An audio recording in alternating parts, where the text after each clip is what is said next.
시청자 여러분 안녕하십니까? 뉴스나우 시작합니다. 윤석열 대통령 측이 내일 공수처 조사에 응하기 어렵다는 입장을 밝혔습니다. 출석이 불발될 경우 공수처가 어떤 대응에 나설지 주목되고 있는데요. 취재기자 연결해서 내용을 좀 들어보겠습니다. 이경국 기자. 네, 공수처에 나와 있습니다. 네, 과연 내일 나올지 주목됐었는데 윤 대통령 측이 출석 요구에 응하기 어렵다고 밝혔군요. 네, 맞습니다. 윤석열 대통령 변호인단 구성에 참여하고 있고 윤 대통령에게 법률 자문을 하고 있기도 한 석동현 변호사가 오늘 급히 기자들과 만났습니다. 이 자리에서 석 변호사는 윤 대통령이 내일 공수처에 출석하기는 어려울 것으로 본다고 밝혔습니다. 이어서 대통령의 기본적인 입장이 탄핵심판 변론 절차를 통해 국민에게 설명되는 게 우선이라면서 거듭 수사보다는 탄핵심판이 우선임을 강조했습니다. 사실상 조사가 불발될 것으로 보이는 가운데 공수처는 내부적으로 이후에 어떤 조처를 할지에 대한 검토를 진행하고 있습니다. 공수처가 추가 소환 통보에 나설 가능성도 배제할 수는 없지만 체포영장 청구에 무게가 실릴 거라는 분석이 많습니다. 이런 가운데 오동훈 공수처장이 오늘 국회 법제사법위원회 현안 질의에 나올 예정인데요. 윤 대통령 측이 입장을 밝힌 만큼 공수처장이 이에 대해서 또 어떤 조처를 하겠다는 입장을 밝힐지 주목되는 상황입니다. 네, 비상계엄 사건 수사 속도를 내고 있는데 오늘은 어떤 일정이 있죠? 네, 일단 공수처는 오늘 오후에 문상호 정보사령관을 추가로 불러서 조사한다는 계획입니다. 민간인 신분인 노상원 전 정보사령관과 계엄을 모의했던 배경, 그리고 계엄 후에 별도 조직인 수사 2단을 만들려 한 배경 등을 추궁할 것으로 보입니다. 이와 함께 검찰은 28일 구속기한 만료를 앞둔 김용현 전 국방부 장관에 대한 소환 조사를 진행합니다. 핵심 피의자인데다 조만간 기소할 것으로 예상되는 만큼 혐의 다지기에 주력하는 것으로 보입니다. 김 전 장관 측은 기소 전에 기자회견을 통해서 구체적인 입장을 밝히겠다는 계획입니다. 검찰은 이와 함께 구속 상태로 송치된 김봉식 서울경찰청장도 오늘 조사한다는 계획입니다. 지금까지 공수처에서 전해드렸습니다. 이른바 햄버거 회동을 주도하며 비상계엄을 사전 모의한 혐의를 받고 있는 노상원 전 정보사령관이 검찰에 구속 송치됐습니다. NLL에서 북한 공격 유도 이런 표현과 함께 정치인 등을 수거 대상으로 적은 노 전 사령관의 수첩이 계엄 사태의 전모를 밝히는 중요한 단서가 될 것으로 보입니다. 취재기자 연결해서 내용 들어보겠습니다. 임혜진 기자. 네, 경찰청 국가수사본부입니다. 네, 비상계엄 비선 실세로 지목된 노상원 전 사령관 오늘 송치됐죠? 네, 노상원 전 정보사령관은 지난 15일 경찰에 긴급 체포돼 사흘 뒤 구속됐습니다. 경찰 조사에서 거의 진술을 하지 않은 것으로 전해졌는데 결국 오늘 아침 7시 20분쯤 내란 실행과 직권남용 혐의로 검찰에 넘겨졌습니다. 노 전 사령관은 모자와 마스크로 얼굴을 가린 채 유치장에서 나왔습니다. 수첩 내용을 누구와 상의했는지, 윤석열 대통령과 비상계엄을 직접 논의했는지 등을 묻는 취재진 질문은 아무 답 없이 호송 차량에 올랐습니다. 직접 들어보시겠습니다. 수첩에 누구 사살하라고 썼습니까? 수첩 메모 내용 누구와 상의했습니까? NLL 북한 공고는 어떻게 유도하라고 했습니까? 비상계엄 윤 대통령이랑 직접 소통했습니까? 합수부와 별도의 수사단 꾸리려고 한 건가요? 노 전 사령관은 지난 1일과 3일 두 차례에 걸쳐 경기 안산 햄버거 가게에서 전현직 군인들과 비상계엄을 사전 모의한 혐의를 받습니다. 경찰 특별수사단은 이 회동을 통해 노 전 사령관이 합동수사본부 산하에 수사 2단을 구성하고 중앙선거관리위원회를 장악하려 한 것으로 의심하고 있습니다. 네, 노 전 사령관 수첩에 담긴 내용이 스모킹 건이 될지 관심이 쏠리고 있는데요. 어떤 내용인지 다시 한번 정리를 좀 해볼까요? 네, 경찰은 지난 15일 노 전 사령관이 운영한 경기 안산 점집을 압수수색해 계엄 내용이 담긴 60여 쪽 분량의 자필 수첩을 확보했습니다. 경찰은 이 수첩에 국회 봉쇄라는 표현과 함께 정치인과 언론인, 종교인, 노동조합, 또 판사 등이 수거 대상으로 지칭됐고 일부는 실명도 적혀 있었다고 밝혔습니다. 경찰은 수거를 체포 의미로 해석했다며 이들에 대한 수용 및 처리 방법까지 언급됐다고 설명했습니다. 우종수 국가수사본부장은 어제 국회에서 수첩에 사살이라는 표현도 담겼느냐는 질문에 사실에 부합한다고 답했습니다. 또 NLL, 북방 한계선에서 북한 공격을 유도라는 문구도 있었던 것으로 파악됐는데요. 앞서 야당을 중심으로 계엄 세력이 비상계엄의 정당성을 만들기 위해 북한을 자극하려 했다는 의혹 제기가 잇따랐는데 이를 뒷받침할 만한 단서가 발견된 겁니다.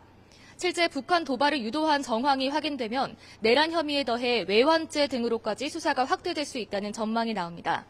향후 검찰 수사는 수첩에 나온 내용이 김용현 전 국방부 장관을 거쳐 윤석열 대통령에게까지 보고됐는지 등을 밝히는 데 집중될 것으로 보입니다. 지금까지 경찰청 국가수사본부에서 YTN 임혜진입니다. 네, 전해드린 것처럼 노상원 전 사령관의 수첩, 비상계엄의 전모를 푸는 핵심 단서가 될지 주목을 받고 있는데요. 어디까지가 계엄군의 계획과 지시에 포함됐는지를 밝히는 게 수사의 관건이 될 것으로 보입니다. 부장원 기자입니다. 경찰 특별수사단이 공개한 노상원 전 정보사령관의 수첩 내용은 지난 3일 밤 발표된 비상계엄 포고령 1호의 문구와 상당 부분 겹칩니다. 수첩에 국회 봉쇄라는 표현은 포고령에 국회에서의 정치활동 일체를 금한다는 부분과 정치인과 언론인 등을 수거 대상으로 표현하고 처리 방법을 언급한 건 포고령 위반자는 체포하고 처단한다는 부분과 맞닿아 있습니다. 수첩과 포고령 사이 연관성은 노 전 사령관이 포고령 초안을 작성했다는 의혹을 수사하는 경찰도 주목하는 부분입니다. 또 서해 북방 한계선 NLL에서 북한의 공격을 유도한다는 내용 역시 실제 논의 정황이 있는지 조사가 필요합니다. 평양 무인기 침투, 북한 쓰레기 풍선 원점 타격 지시 의혹 등과 비상계엄 사이 연관성을 밝혀야 하기 때문입니다. 그런 만큼 비상계엄 사태의 위법성을 수사하는 경찰은 수첩의 내용 가운데 어디까지가 실제 계엄군 계획이나 지시에 포함됐는지 밝히는데 주력할 것으로 보입니다. 하지만 윤석열 대통령이나 김용현 전 국방부 장관 측은 수사와 재판 과정에서 수첩 내용은 노 전 사령관 개인의 생각일 뿐이라고 선을 그을 가능성도 있습니다. 이에 따라 경찰 특수단은 윤 대통령 개인 휴대전화의 통신 내역을 분석하며 대통령실과 경호처에 대한 압수수색 시도 등 추가 자료 확보 방안도 검토하고 있습니다. YTN 부장원입니다. 헌법재판소가 윤 대통령이 탄핵 서류를 받은 것으로 간주하면서 본격적인 심판 절차가 시작됐습니다. 윤 대통령은 오늘까지 계엄 포고령 등 헌재가 요구한 서류를 제출해야 하는데요. 자세한 내용은 취재기자 연결해서 알아보도록 하겠습니다. 김다현 기자. 네, 헌법재판소입니다. 네, 윤 대통령이 오늘까지 내야 하는 서류가 어떤 것들이죠? 네, 헌법재판소는 지난 17일 윤 대통령과 국회 측에 입증 계획과 증거 목록을 제출하라고 요구했습니다. 윤 대통령에게는 추가로 비상계엄 관련 국무회의록과 계엄 포고령을 내라고 요구했는데요. 이 시한이 바로 오늘까지입니다. 준비 절차 진행을 위해서는 이 같은 서류가 필요하기 때문에 준비 명령을 내린 건데요. 그러나 윤 대통령 측이 서류를 제출할지는 불투명합니다. 윤 대통령 측 대리인단 구성을 돕고 있는 석동현 변호사는 어제 취재진을 만나 헌법재판소가 중요한 사안을 서두르고 있다. 탄핵 소추가 의결된 지 얼마 되지 않았는데 서류가 윤 대통령에게 송달됐다고 간주하고 절차를 진행하는 건 무리하다는 취지로 얘기했는데요.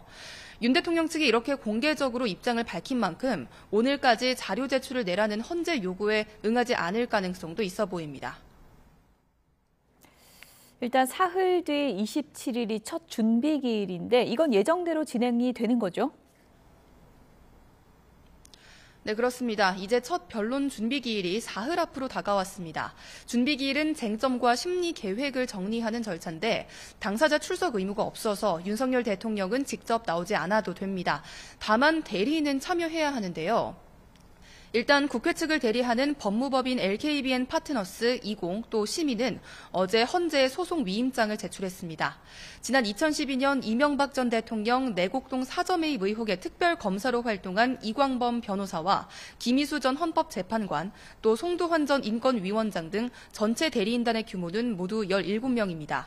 그러나 윤 대통령은 아직 정식으로 대리인단을 꾸리지 않아서 대리인이 나올지조차 의문입니다. 이럴 경우 앞선 검사 탄핵 사건 때처럼 기일이 공전할 가능성도 있습니다. 지금까지 헌법재판소에서 YTN 김다현입니다. 야당의 탄핵 압박에도 한덕수 대통령 권한대행이 내란 특검법과 김건희 특검법을 오늘 국무회의에 상정하지 않았습니다. 정치적 견해가 충돌하는 현안이라며 여야가 머리를 맞대고 해법을 모색해달라고 촉구했습니다. 이종구 기자입니다. 한덕수 대통령 권한대행은 내란 특검법과 김건희 특검법을 국무회의의 안건으로 상정하지 않았습니다. 야당이 요구한 두 특검법의 신속한 공포를 받아들이지 않은 겁니다. 한덕수 권한대행은 법리 해석과 정치적 견해가 충돌한다며 먼저 여야가 머리를 맞대고 해법을 마련해달라고 요구했습니다. 특검 추진과 임명이 헌법과 법률에 따라 한치 기울어짐 없이 이루어졌다고 국민 대다수가 납득하실지 여야가 타협안을 토론하고 협상하는. 한덕수 권한대행은 두 특검법의 위헌적 요소가 다분한 것으로 판단하고 있습니다. 가장 큰 문제점으로 보는 건 특검 추천권을 법안을 발의한 야당에만 준다는 점입니다. 그래서 여야가 협상을 통해 법률적 하자를 보완해달라는 겁니다. 감히 우원식 국회의장님을 중심으로 우리 국회가 헌법과 법률에 부합하는 해법을 마련해 주실 것을 간절히 기대하고 있으며 야당의 탄핵 압박에도 자신의 원칙을 지킨 채 일종의 승부수를 던진 셈입니다. 두 특검법의 거부권 행사 시한은 내년 1월 1일이고 올해 마지막 국무회의는 전날인 12월 31일에 예정돼 있습니다.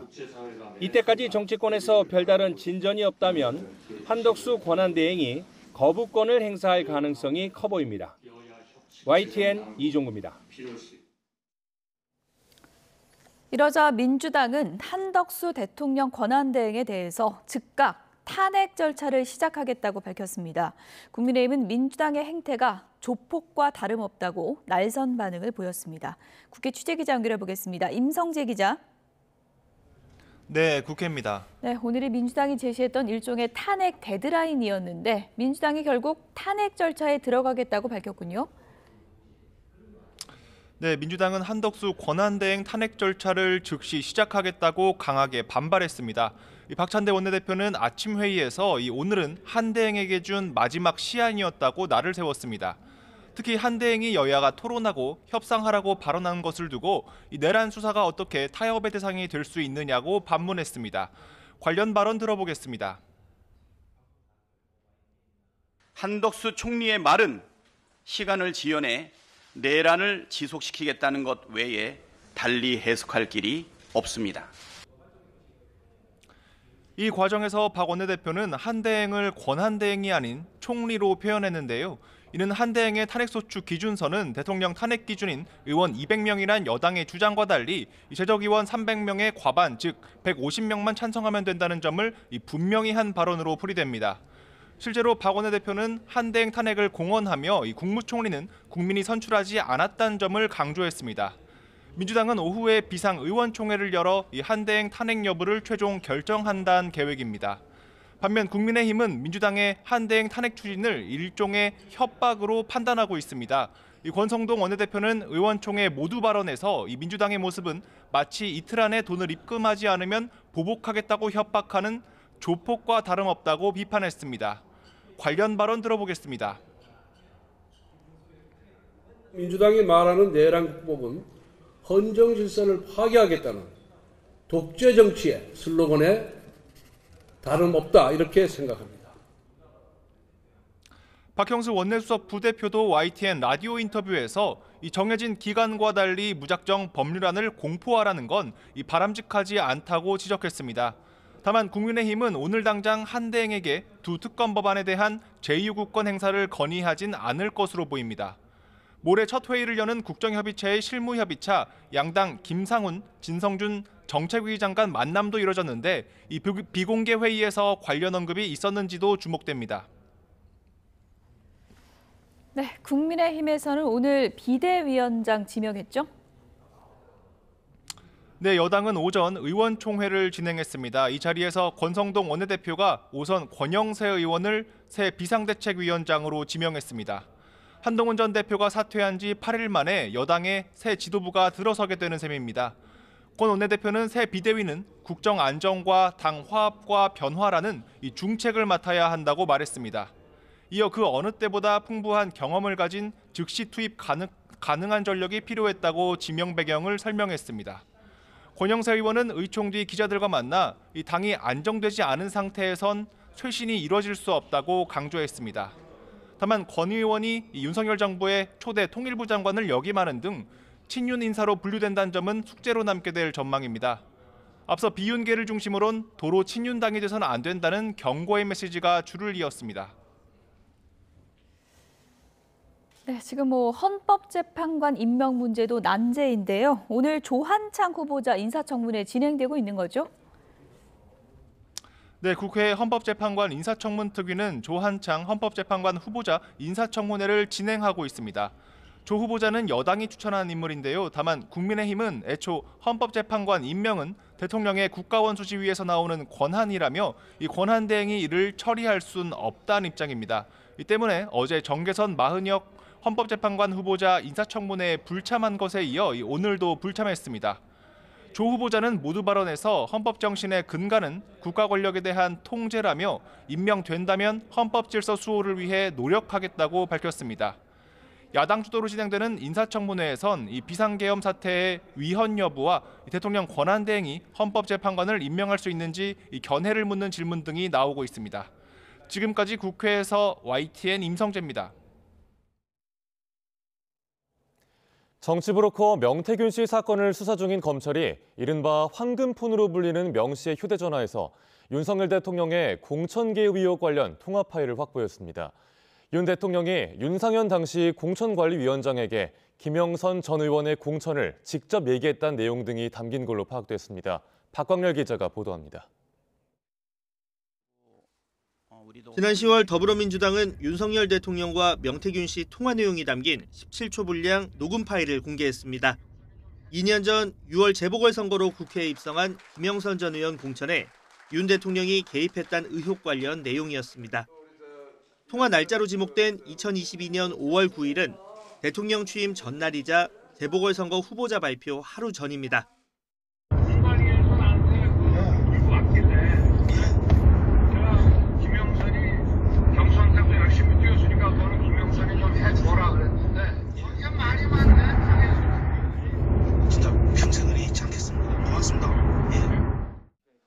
이후 검찰은 명 씨가 이미 제출한 휴대전화와 USB 포렌식 분석을 통해 2분 30여 초 통화 녹음 원본 파일 전체를 확보했습니다.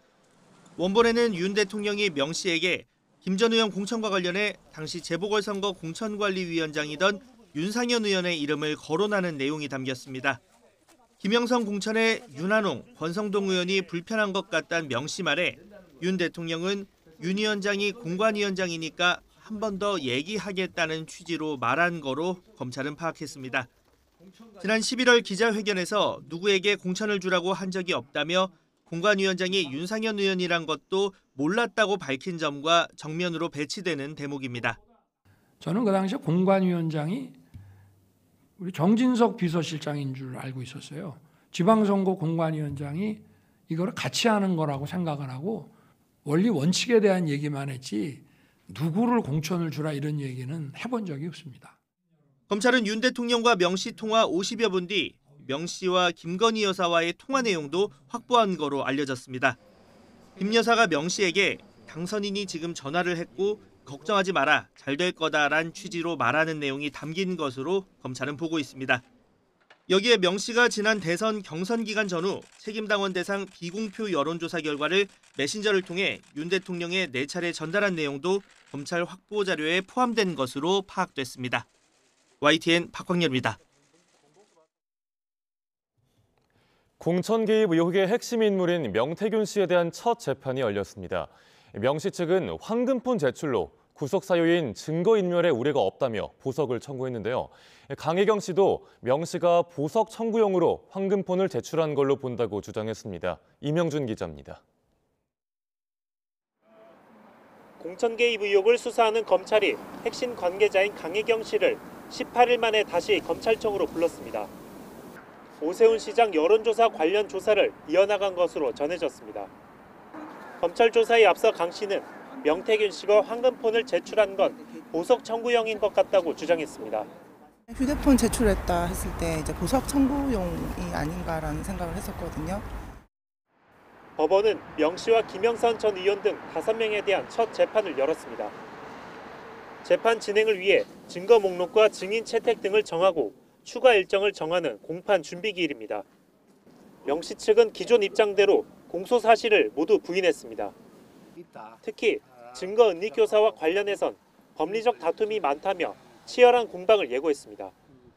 명 씨 측이 건강상 이유 등으로 요청한 보석 청구에 대한 신문도 열렸는데 변호인은 황금폰을 이미 검찰에 제출해 구속 사유가 사라졌다고 주장했습니다. 아무래도 저희들 보석 심리에 아마 도움이 되지 않겠나, 크게 도움이 되지 않겠나 이렇게 판단하고 있습니다. 증거 인멸 염려가 제거되었습니다. 두 사람은 지난 2022년 경남 창원 의창 국회의원 보궐선거에서 공천을 대가로 8천여만 원을 주고받은 혐의 등을 받습니다. 다음 재판은 공판 준비 기일로 내년 1월 20일 오후 3시에 열릴 예정입니다. 검찰은 그동안 황금폰에서 확보한 많은 양의 녹취 파일을 정리해 법원에 제출할 예정입니다. YTN 임영준입니다. 네, 조금 전 들어온 비상계엄 관련 소식 먼저 전해드리도록 하겠습니다. 경찰이 1차 햄버거 회동에 참석한 것으로 알려진 참석자들을 공수처에 이첩했다는 소식이 들어와 있습니다. 네, 김봉규, 정성욱, 고동희 이 대령 3명이 포함되어 있는데요. 이 3명은 문상호 전 정보사령관의 내란 및 직권남용 권리행사 방해 공범으로 공수처에 이첩이 됐습니다. 또 구3회 이기갑 여단장, 방정환 국방부 혁신기획관, 정성우 방첩사 1처장을 입건하고 소환 통보했습니다. 네, 다시 한번 전해드리겠습니다. 경찰이 1차 햄버거 회동 참석자들을 공수처에 이첩했다는 소식 전해드리고 있습니다. 네, 김봉규, 정성욱, 고동희 대령 3명은 내란 등의 공범 혐의로 공수처에 이첩이 됐습니다. 또 수사 2단을 꾸리는 걸로 의혹을 받고 있는 구3회 방정환 준장은 피의자로 입건됐고 소환 통보됐습니다. 네, 관련된 소식은 더 정리가 되는 대로 이어지는 뉴스에서 전해드리겠습니다. 네, 다음 뉴스입니다. 중앙선거관리위원회가 기존의 입장을 뒤집고 이재명은 안 됩니다라는 문구가 포함된 현수막을 사용할 수 있다고 결정했습니다. 헌법재판소의 탄핵 심판 결정이 아직 진행 중인 만큼 이 문구도 조기 대선을 전제로 한 사전 선거운동이 아니라 단순한 정치 구호로 볼 수 있다는 게 선관위의 설명입니다. 보도에 강민경 기자입니다. 선관위가 노태학 위원장 주재로 전체 회의를 열고 민주당 이재명 대표를 비판하는 현수막을 걸 수 있다고 최종 판단했습니다. 앞서 이재명은 안 됩니다라는 내용의 현수막을 쓸 수 없다고 한 구두 통지를 뒤집은 겁니다.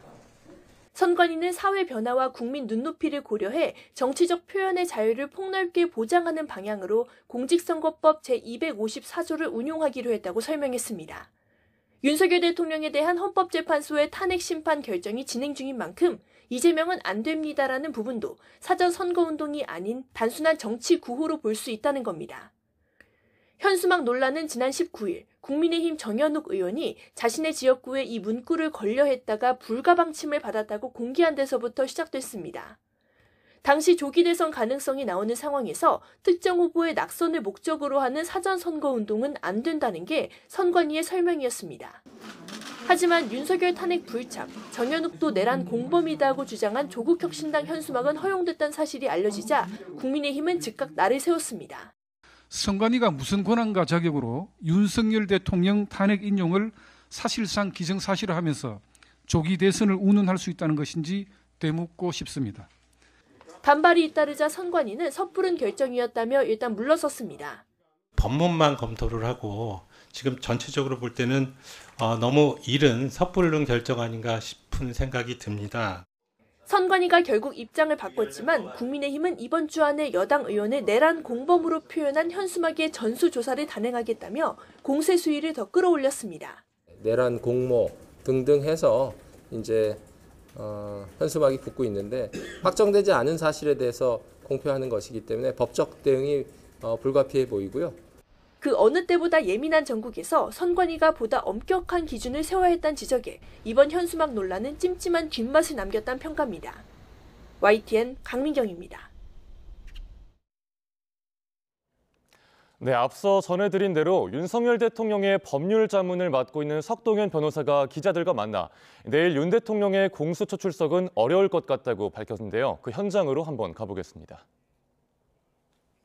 어렵지 않나 그렇게 보고 있습니다. 혹시 왜 그렇게 보고 계세요?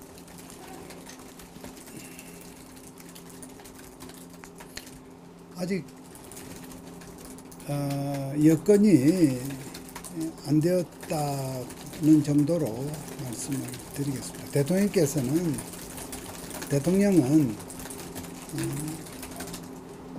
제가 지난번에 말씀드린 대로 이번 일은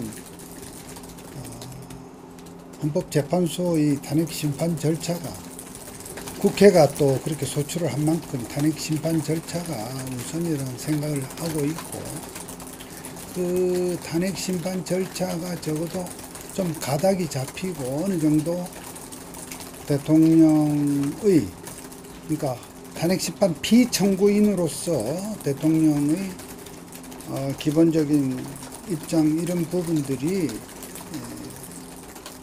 헌법재판관들에게 또 국민들에게 좀 설명이 된 상태에서 설명이 좀 되어야 하는 것이 우선이다 이런 생각을 하고 있습니다. 질문이 있어요. 네. 그러면은 수사보다 탄핵 절차가 우선이란 말은 네. 탄핵 여부에 따라서 수사에 응하는 게 달라질 수 있다는 말이죠. 탄핵 여부라고 하신 것이 탄핵 최종적인 그 심판의 결정, 대통령 파면 여부에 관한 심판이 탄핵 심판이지 않습니까? 그 결론이 다 난 다음이란 뜻이 아니라 지금 탄핵 심판 절차가 일단 시작이 되면 여러 차례 변론 절차를 통해서 대통령을 소추한 쪽은 소추한 대로의 입장과 이유가 있을 것이고 또 소추를 당한 대통령은 대통령대로의 입장과 또 그에 임하는 어떤 논리, 이유 논리가 있을 것입니다. 그 입장을 뒷받침하는 그런 부분들을 좀 공개적으로 공론화해서 좀 이 부분에 대한 평가와 판단이 이루어져야 하는데 그것이 다 끝난 다음에 하자는 것이 아니라 적어도 초반부에 대통령의 입장의 개요라도 알려질 것입니다. 그죠? 그렇게 돼야지. 여러분 생각해 보십시오. 지금 수사기관에 이렇게 가서 말하자면 폐쇄된 공간에서 제가 밀실이라고 쓰면 또 이것도 밀실이라는 단어에 또 예민해 하실 것 같은데 잠깐만.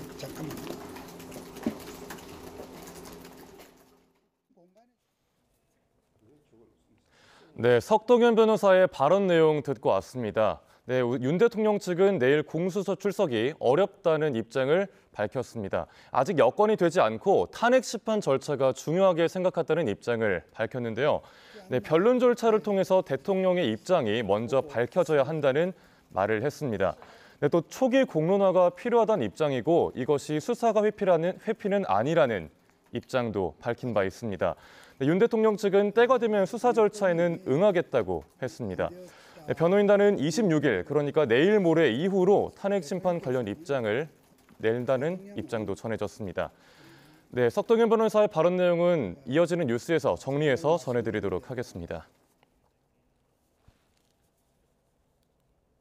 네, 법원이 공직선거법 위반 사건 1심에서 의원직 상실형을 선고받은 민주당 이재명 대표의 항소심을 변호할 국선 변호인을 선정했습니다. 서울고등법원은 어제 국선 변호인을 선정했다는 통지를 이 대표 측에 보냈습니다. 앞서 법원은 이 대표가 변호인을 선임하지 않자 최근 국선 변호인 선정을 위한 고지를 발송한 바 있습니다. 다만 이 대표가 사선 변호인 선임계를 제출하면 국선 변호인 선정은 취소됩니다. 경북 구미시가 크리스마스에 예정된 가수 이승환 씨의 공연 장소 대관을 전격 취소했습니다. 윤석열 대통령 탄핵에 공개 찬성한 이 씨에게 정치적 선동, 금지 서약서 작성을 요구한 게 직접 발단이 됐는데 법적 대응까지 예고됐습니다. 보도에 오태인 기자입니다. 크리스마스에 가수 이승환 데뷔 35주년 콘서트가 열릴 예정이던 구미 문화예술회관의 정막감이 감도입니다. 공연을 이틀 앞두고 장소를 빌려준 구미시가 안전상의 이유로 대관을 전격 취소했습니다. 구미시는 정치적 선동 자제 요청에도 이 씨가 지난 14일 수원 공연에서 탄핵이 돼도 좋다는 정치적 언급을 했고 이후 정치적 선동 금지 서약서 서명 요청도 거부했다고 밝혔습니다. 이어 이에 반발하는 지역 시민단체들의 집회가 예고된 만큼 안전을 위한 조치라고 설명했습니다. 공연 중 혹여 예측할 수 없는 물리적 충돌 등 불상사가 발생하지 않는다고 볼 수가 없기 때문에 시민의 안전과 생명을 보호해야 하는 구미시장으로서 불가피하게 조례 제9조에 따라 대관을 취소할 수밖에 없다는 것을 이해해 주시기 바랍니다. 구미시의 대관 취소 통보에 이승환 씨는 즉각 강하게 반발했습니다. SNS에 올린 글에서 대관 취소가 안전을 위한 거라는 데 동의할 수 없다며 구미시가 대관 일자가 임박한 시점에 서약서 작성이라는 부당한 요구를 했고 이를 거부하자 불이익을 줬다고 반박했습니다. 또 표현의 자유를 최우선의 가치로 하는 민주주의 국가 대한민국에서 일어나서는 안 될 일이라며 신속한 법적 대응을 예고했습니다. YTN 오태인입니다.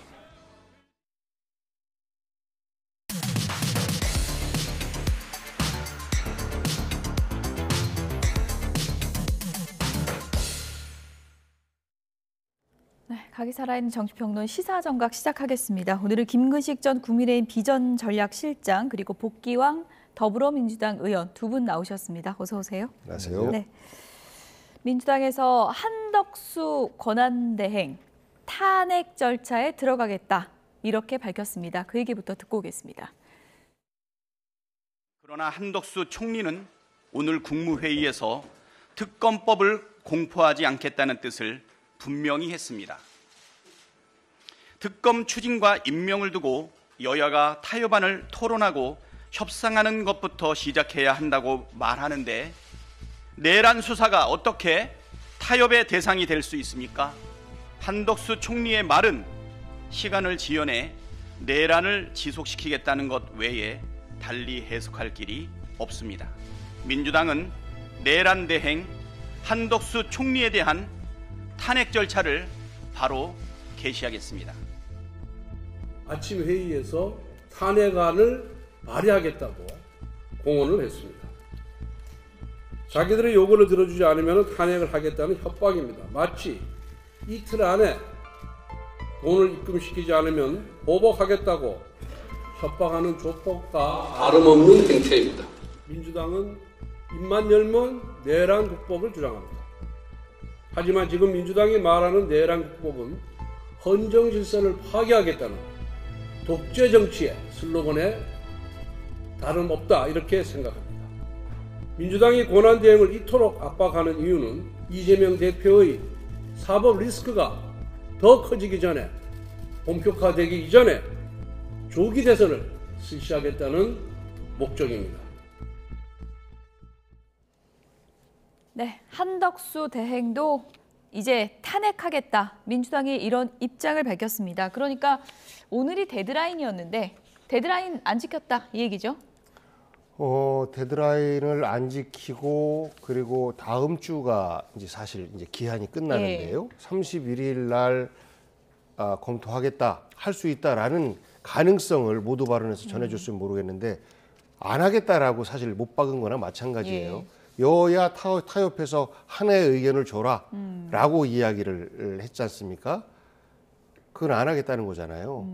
그러면 머리를 맞대라 이건 안 하겠다는 안 하겠다는 겁니까? 거예요. 뭐 우원식 의장님과 국회의 지혜를 뭐 기대합니다라고 하는데 안 하겠다는 말을 그렇게 돌려서 말하는 것이고 그것은 곧 특검이 시작되면 본인에게도 또 수사의 칼날이 들어오니까 최대한 미루고 미뤄서 피하고 싶은 본인의 생각도 포함이 돼 있는 것 같아요. 그렇기 때문에 더 이상 시간을 끌 이유가 없다. 한덕수 총리에 대해서는 책임을 미루려고 하고 책임을 회피하려고 하는 모습이 분명하기 때문에 그 내란에 그 동조한 혐의자로서 피의자로서 탄핵을 하는 것이 마땅하고 그것은 이제 권한대행 때 혐의가 아니고 총리 때의 탄핵 사유로 하면 151석이면 탄핵이 되는 거거든요. 총리 때의 탄핵 사유보다. 그렇습니다. 그러면 이제 총리의 지위가 없어지면 자연스럽게 권한대행의 지위는 동시에 사라지는 것이기 때문에 총리 때 계엄에 동조했던 그 혐의로 단순화시켜서 탄핵을 준비를 하고 있습니다. 당장 그럼 표결 날짜가 어떻게 잡히는 거예요? 오늘 의원총회를 통해서 당론을 결정을 하고 나면 26일 날 보고가 될 것이고 그렇게 되면 저희는 매일 같이 지금 본회의를 예정하고 있거든요. 27일이 될 수도 있고 28일 100번 양보해서 넘어간다라고 하면 이제 그 다음 주 월요일이나 만약에 그 다음 주 화로 넘긴다라고 했을 때는 그 탄핵 보고 날짜를 26일이 아니라 그 뒤로 조금 미루겠죠. 왜냐하면 탄핵하는 보고가 되고 나면 24시간이 도과되고 70시간 이내에 해야 되기 때문에 이것이 이제 토요일, 일요일로 모두가 다 시간이 포함이 되거든요. 그래서 그런 것까지 다 고려해서 언제 보고할지 결정을 하게 될 것 같습니다. 어쨌든 뭐 연말 연초에 길게 끌지는 않을 것 같다. 길게 끌 이유가 전혀 없습니다. 오늘 분명히 했어요.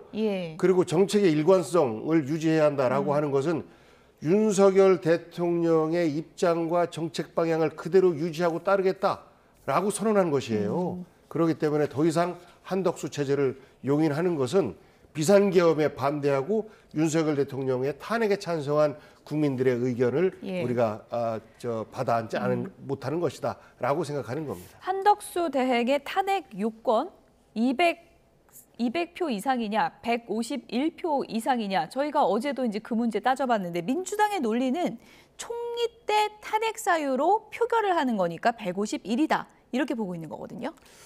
그러니까 지금 우리 대한민국 헌정 사상에 지금 뭐 계속 한 번도 없었던 일들이 벌어지고 있기 때문에 계속 새로운 뉴 노멀을 쓰고 있는 것 같습니다. 그러니까 권한대행을 탄핵할 때 정족수가 얼마인가를 우리가 고민해 볼 필요도 없었는데 지금 만약에 민주당이 탄핵을 강행한다고 한다면 그걸 이제 가지고 또 논란이 벌어질 것 같은데요. 그건 논외로 치더라도 저는 민주당이 오늘 박찬대 원내대표가 저렇게 강하게 얘기했습니다만 민심을 봐서라면 저렇게 무리하게 밀어붙일 거라고 저는 기대하고 싶지 않습니다.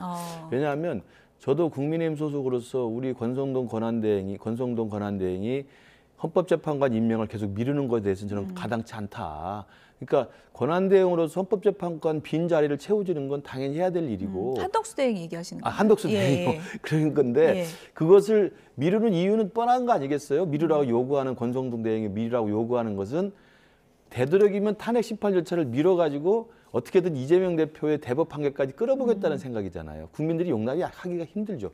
저는 마찬가지로 지금 박찬대 원내대표가 지금 1월 1일까지 기한이 남아있는데 오늘까지 시한을 주고 무조건 탄핵을 하겠다라고 하는 것은 이재명 대표 판결 나기 전에 빨리 탄핵을 끝내겠다는 생각밖에 없는 거예요. 그러니까 저는 개낀 도끼라고 생각합니다. 그러니까 우리 국민의힘에서도 여당답지 못하게 대통령의 탄핵 심판을 끌기 위해서 잔기술을 부리면 욕을 먹듯이 지금 민주당도 1월 1일까지가 지금 숙고할 수 있는 법적 권한이 날짜가 남아 있어요. 일주일밖에 차이가 안 나요. 그리고 한덕수 대행이 한 이야기는 안 하겠다는 뜻이 아니라 내일 모레면 26일 날 이재명 대표가 요구한 국정안정협의체가 가동이 됩니다. 오늘 실무 접촉도 하지 않았습니까? 그러면 이재명, 권성동, 우원식, 한덕수가 모여서 논의를 할 수 있어요. 그러면 거기서 특검을 어떻게 할 건지, 특검을 하겠다 말겠다가 아니라요. 지금까지 우리가 87년 이후 체제에서 특검을 했을 때 여야 합의로 안 한 특검이 없어요. 다 여야 합의를 해준 겁니다. 물론 야당이 그 주도권을 가진다 하더라도. 그러니까 여야 합의하는 절차를 한번 또 논의해보자는 거거든요. 얼마나 좋습니까? 그 오늘 박찬대 원내대표 발언은 엄포용입니까? 저는 엄포용이길 바라는 거죠. 아마 민심도 건가요? 그럴 거예요. 만약에 일주일 못 기다리고 24일 날까지 안 했으니까 하겠다. 저는 국민들이 그거 쉽게 용납하지 않을 거라 생각해요. 엄포용 아니라고 하시는 거 같은데. 엄포용 아닙니다. 아닙니까? 절대 아닙니다. 저는 제가 볼 때 무리하는 건데 그거. 김근식 위원장님께서는 워낙에 합리적인 분이시고 보수 정당에 몸담고 있지만 윤석열 대통령을 대신해서 사과를 하신 분 아닙니까? 굉장히 드문 분이에요. 이런 분이 국민의힘의 주류의 의사결정에 포함되어 있다라고 하면 걱정을 안 합니다. 그리고 이런 의견이 반영될 수 있겠다. 우리가 12월 31일까지 기다렸을 때 그럼 기다리지요. 만약에 그때까지도 특검 임명을 안 한다, 선포를 안 한다라고 했을 때 그럼 국민의힘과 함께 탄핵 들어가겠다라는 것이 느껴지면 우리가 이렇게 할 이유가 뭐가 있습니까? 그런데 지금 상설특검의 특검 추천 절차도 진행을 안 하고 있습니다. 그러면서 이 특검에 대해서도 공포조차도 안 하고 있고 거부권에 대해서 노골적으로 만지작거리고 있어요. 그리고 거부하는 것이 분명해지는데, 그리고 국민의힘에서 이것에 대해서 한덕수 권한대행과 같은 입장인 게 확실한데 어떻게 저희가 기대고 일주일을 더 허비할 수 있겠습니까? 저는 우리 교수님 말씀처럼 그게 현실이 된다면 기다려야 된다고 봐요. 근데 그렇지 않기 때문에 이 혼란한 대한민국의 정치 난맥상을 일주일이라도 줄여야 한다라는 생각을 갖고 있습니다. 네, 크리스마스 이브에 복귀한 의원님께서 칭찬도 해주시고 두 분 대화는 참 훈훈한 것 같긴 한데 여야 간의 지금 대화는 그렇지 않은 것 같고, 문제는 그러면 한덕수 대행을 예를 들어 민주당이 탄핵을 시킨다면 그 이후에 이제 최상목 부총리가 그 다음 순번인 거죠. 네. 최상목 부총리도 만약에 특검에 대해서 반대 입장을 보이면 또 탄핵되고, 그럼 계속 탄핵되는 겁니까? 어떻게 되는 겁니까? 거기에 대해서는 한덕수 총리도 탄핵해야 된다라는 의견이 강했음에도 불구하고 그래도 권한대행으로서 최소한 적극적인 권리 행사가 아니라 제한적 권리 행사를 하면서 국면 유지를 하는 역할은 충분히 할 수 있겠다라고 기대를 했었어요. 그런데 그렇지 않은 것 아니겠습니까? 거부권 행사라고 하는 것은 굉장히 적극적인 권한 행사임에도 불구하고 그거는 했어요. 상설특검에서 이미 국회에서 반영이 됐기 때문에 이것을 특검을 추천하는 절차는 아주 소극적인 그 권한 행사임에도 불구하고 그건 또 안 해요. 이거는 윤석열 대통령과 똑같은 통치를 하겠다, 권한을 행사하겠다라는 것이기 때문에 탄핵을 피할 수 없는 것이고, 그 다음에 최상목, 이주호 이런 부총리 순서로 이렇게 넘어갔을 때 그들이 어떤 행위를 하느냐에 따라서 좀 달라질 것이라고 봐요. 그래서 그 부분, 저는 그분들은 상식에 의한 권한대행의 역할을 하게 될 것이다라는 기대를 해서 가정에 의한 말씀을 드리는 것은 조금 이른 것 아닌가 싶습니다. 저는 그 민주당이 일주일을 못 기다려서 오늘 하겠다고 하는 게 저는 역풍이 불 수도 있다고 봐요. 민주당을 위해서 드리는 말씀이에요. 왜냐하면 일주일 차이밖에 안 되는 건데 민주당 입장에서 우리가 통과시킨 특검이니까 심사숙고해서 1월 1일까지의 숙고의 시간이 있으니까 그 기한 안에 꼭 통과시키세요라고 말을 하고 점잖게 기다렸으면 한덕수 대행이 굉장히 부담이 있을 겁니다. 왜냐하면 이게 비상계엄 이전하고 이후가 민심이 다르기 때문에 비상계엄 이후에 내란 특검하고 김건희 특검을 했는데 이걸 또 과거에 비상계엄 있기 전 상황처럼 윤석열 대통령 뜻 따라서 거부권한 게 굉장히 부담스럽거든요. 우리 여권 내에서도 부담스럽 거라는 기류가 있어요. 그러면 민주당이 그 일주일을 충분히 숙고할 시간을 주고 점잖게 기다리겠다 했으면 저는 한덕수 대행도 고민이 굉장히 깊었을 거라고 생각합니다. 근데 이게 지금 빌미를 주는 거예요. 24일로 못 받고 너 안 받으면 탄핵이야 라고 했을 때 여론의 저는 부작용, 역풍을 생각하면 오히려 한덕수 권한대행 입장에서 다른 생각을 할 수도 있어요. 저는 그래서 우리 복귀한 의원님이 합리적이시니까. 다른 생각 어떤 거요? 이거 거부권 해도 되나? 왜냐면 민심이 또 반발이 생기는 거거든요. 왜냐하면 한쪽이 무리수를 두면 한쪽이 역작용이 생기는 겁니다. 그래서 박찬대 대표 만나서 제가 볼 때는 일주일 사이잖아요. 일주일 못 기다리면 누가 봐도 민주당이 굉장히 지금 조급하고 성급하다라는 생각을 할 수밖에 없습니다. 우리가 탄핵 심판을 4월 달이든 5월 달이든 시스템대로 가서 기다리는 게 순리인데 그걸 못 기다리고 계속 미루기 위해서 송달장도 안 받죠. 권성동 권한대행은 재판 임명하지 말라고 그러죠. 장관은 임명하라고 하면서 헌법재판관 임명하지 말라면 그걸 납득할 국민이 어디 있습니까? 다 보인단 말이에요. 저는 그런 의미로 좀 민주당도 대범하게 했으면 좋겠다는 말씀드려요. 자꾸 탄핵하지 말고 일주일을 좀 기다려라. 그런 의미신데 복 의원님이 원내대표 설득할 계획 있으세요? 일주일 후에 만약에 지금 저희들이 생각하는 우려가 현실이 됐을 때 탄핵을 해도 되는 거죠? 그때는. 그러니까 그때 거부권을 행사하는 걸 보고 나서 그때 결정을 하셔야죠. 아직 거부권 할지 안 할지 고민 중이니까. 근데 오늘 이 밀어붙이는 게 거부권을 고민하는 한덕수 대행에게는 안 좋은 영향을 미칠 수 있다는 거죠. 그러니까 이제 그 일주일 동안 고민을 더 하겠다라고 전제 없이 정말 더 고민하고 숙고하는 시간을 갖겠다라고 했다면 저희들이 이런 결정까지는 안 했을 텐데 사실상 결론을 낸 거예요. 아니죠. 오늘 공표도 안 했지만 거부권 여야의 결론을 가져와라. 그리고 그 윤석열 대통령이 얘기했던 특검의 위헌적 조항에 대해서도 다 얘기를 했습니다. 여야 합의 없이 특검한 적이 없다. 이런 말까지 다 언급하면서 그 이번에 상정을 안 했기 때문에 일주일을 더 허비할 이유가 없고 그 허비되는 일주일 동안 우리 대한민국이 얼마나 더 혼란스럽겠어요. 특히 경제적인 부분에 대해서 생각을 하면 지금 환율 치솟고 있죠. 소상공인들 경기 맨바닥이죠. 이거를 일주일이라도 줄여야 된다라는 다급한 심정이 저희들의 생각입니다. 어쨌든 뭐 여야가 머리를 맞대고 좀 고민을 해봐야 된다라는 한덕수 대행의 오늘 발언에 대해서 민주당에서는 이제 사실상 거절의 뜻으로 이제 해석을 했다. 그래서 탄핵 절차에 들어가겠다. 이런 또 엄중한 시기가 또 한 번 찾아왔고요. 이런 상황에서 지금 여당 국민의힘의 그 리더를 누가 하느냐 이 부분이 상당히 관심이었는데 오늘 이제 오전에 권영세 의원으로 확정이 됐더라고요. 그렇죠. 예. 권영세 의원으로 이제 지명을 했고요. 예. 그러면 이제 절차가 남아 있습니다. 전국위원회 이제 표결을 거쳐가지고 결정이 될 텐데 그동안 거론됐던 인물들 중에서는 이제 친윤색채가 있는 건 사실입니다만 다소 이제 화합과 안정을 좀 택하는 걸로 보이고요.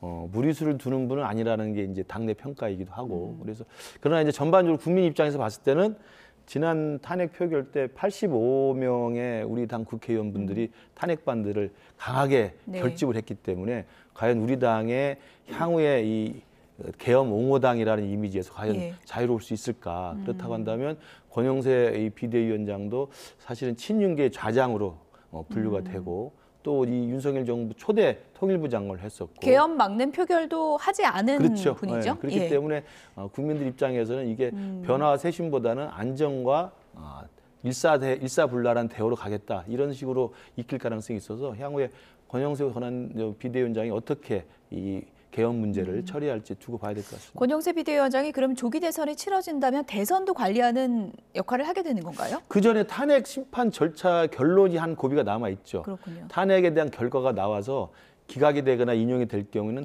그때 또 비대위원장으로서 정치적 책임으로 또 자유롭기 쉽지 않을 겁니다. 나경원 의원도 열심히 뛰고 있다 이런 얘기도 들었었는데 당내에서 권영세 쪽으로 더 힘을 실어준 건 어떤 배경이라고 보세요?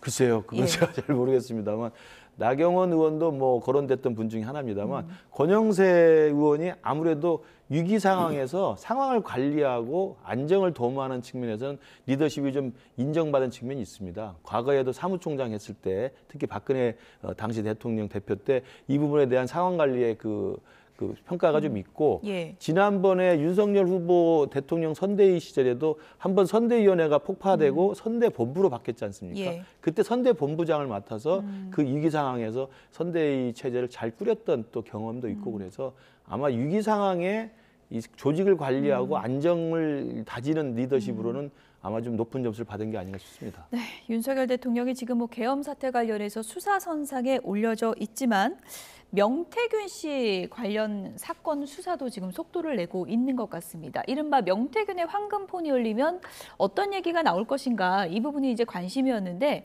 지금 수사기관에서 확보한 내용이 이제 내용이 이제 전해졌는데 윤상현에게 얘기를 했다 이런 구체적인 내용이 지금 밝혀졌지 않습니까? 그건 어떻게 봐야 될까요? 윤석열 대통령이 하는 말마다 거짓말을 했다라는 것이 확인되는 거죠. 그 전에 보면 자기는 공관위원장이 누군지도 모른다. 정진석이 공관위원장인 줄 알았다. 이런 말을 공개적으로 했지 않습니까? 그런데 녹음된 거를 보면 내가 윤상현한테 할게 라고 확인된 직접 목소리가 나온 거예요. 그럼 그건 뭐 빼박 증거 아니겠습니까? 그래서 윤석열 대통령이 이러저러하게 공천에 개입하고 당에 개입하고 한 것들은 이미 다 알고 있는 사실들이고 그 증거들이 나오기 시작하고 있는 것인데 이런 것들에 대해서 저는 그냥 인정을 하고 대한민국의 혼란을 하루라도 빨리 해결하는 그러한 자세를 좀 보여줬으면 좋겠어요. 애초에 대통령 선거에 도전할 때는 본인을 사실 나라를 위해서 나를 바치겠다라는 각오 정도는 있었을 거 아니겠습니까? 그런데 이러한 사소한 부분까지도 본인의 보신을 위해서 거짓말로 계속해서 회피해 나가는 이런 모습들을 보면서 우리 국민들이 정말 지난번에 윤석열 대통령을 찍었던 사람들은 박근혜 때도 손가락을 자르고 싶다라고 했는데 이번에 내 손가락 또 자르고 싶다 이런 얘기를 하고 있는 겁니다.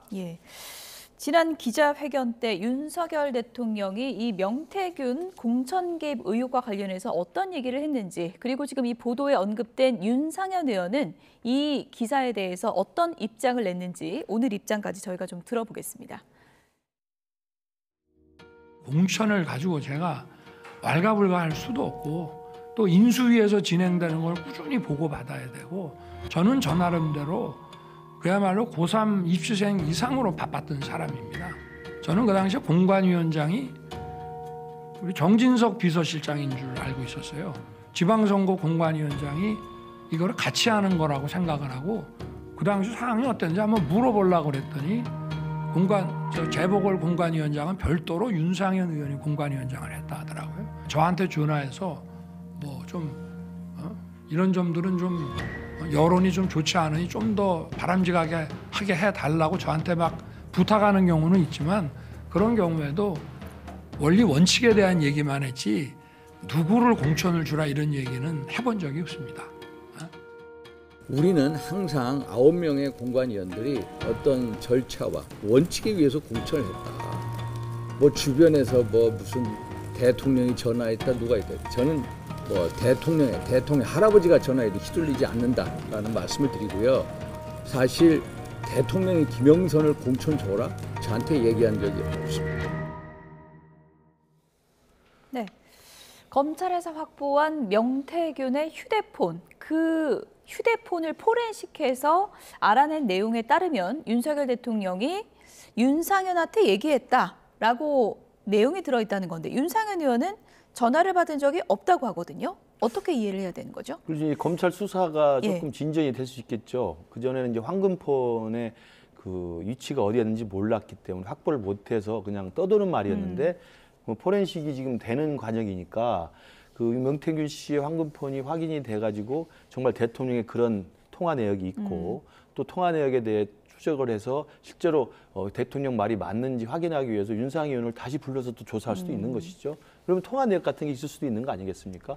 그래서 아마 본인은 지금 부인하고 있는 상황이긴 하지만 새로운 포렌식에 의한 증거 자료가 나온다고 한다면 그 증거를 쫓아서 또 수사를 하는 게 또 검찰에 또 해야 될 일이기 때문에 저는 정말 대통령, 명태균, 김영선, 윤상현 이 네 분의 당시 재보궐선거의 공천 과정에서의 어떤 관계와 어떤 역할과 어떤 대화가 있었는지는 국민들도 궁금해하는 입장이고요. 지금은 이제 뭐 비상계엄이 터져서 저건 오히려 관심 밖으로 나갈 수도 있습니다만 저는 중요한 저것도 하나의 의혹 사건 중에 하나이기 때문에 대통령의 헌재에서의 탄핵 심리 절차와 상관없이 검찰은 검찰대로 뚜벅뚜벅 자기의 할 일을 하는 것이 좀 필요하다고 생각합니다. 어쨌든 민주당이 그때 간략하게 공개했던 그 녹취에는 윤상현이라는 이름이 들어있지 않았는데, 이번에 이제 공개된 내용에 따르면 윤상현 의원이 이제 명시됐다는 거잖아요.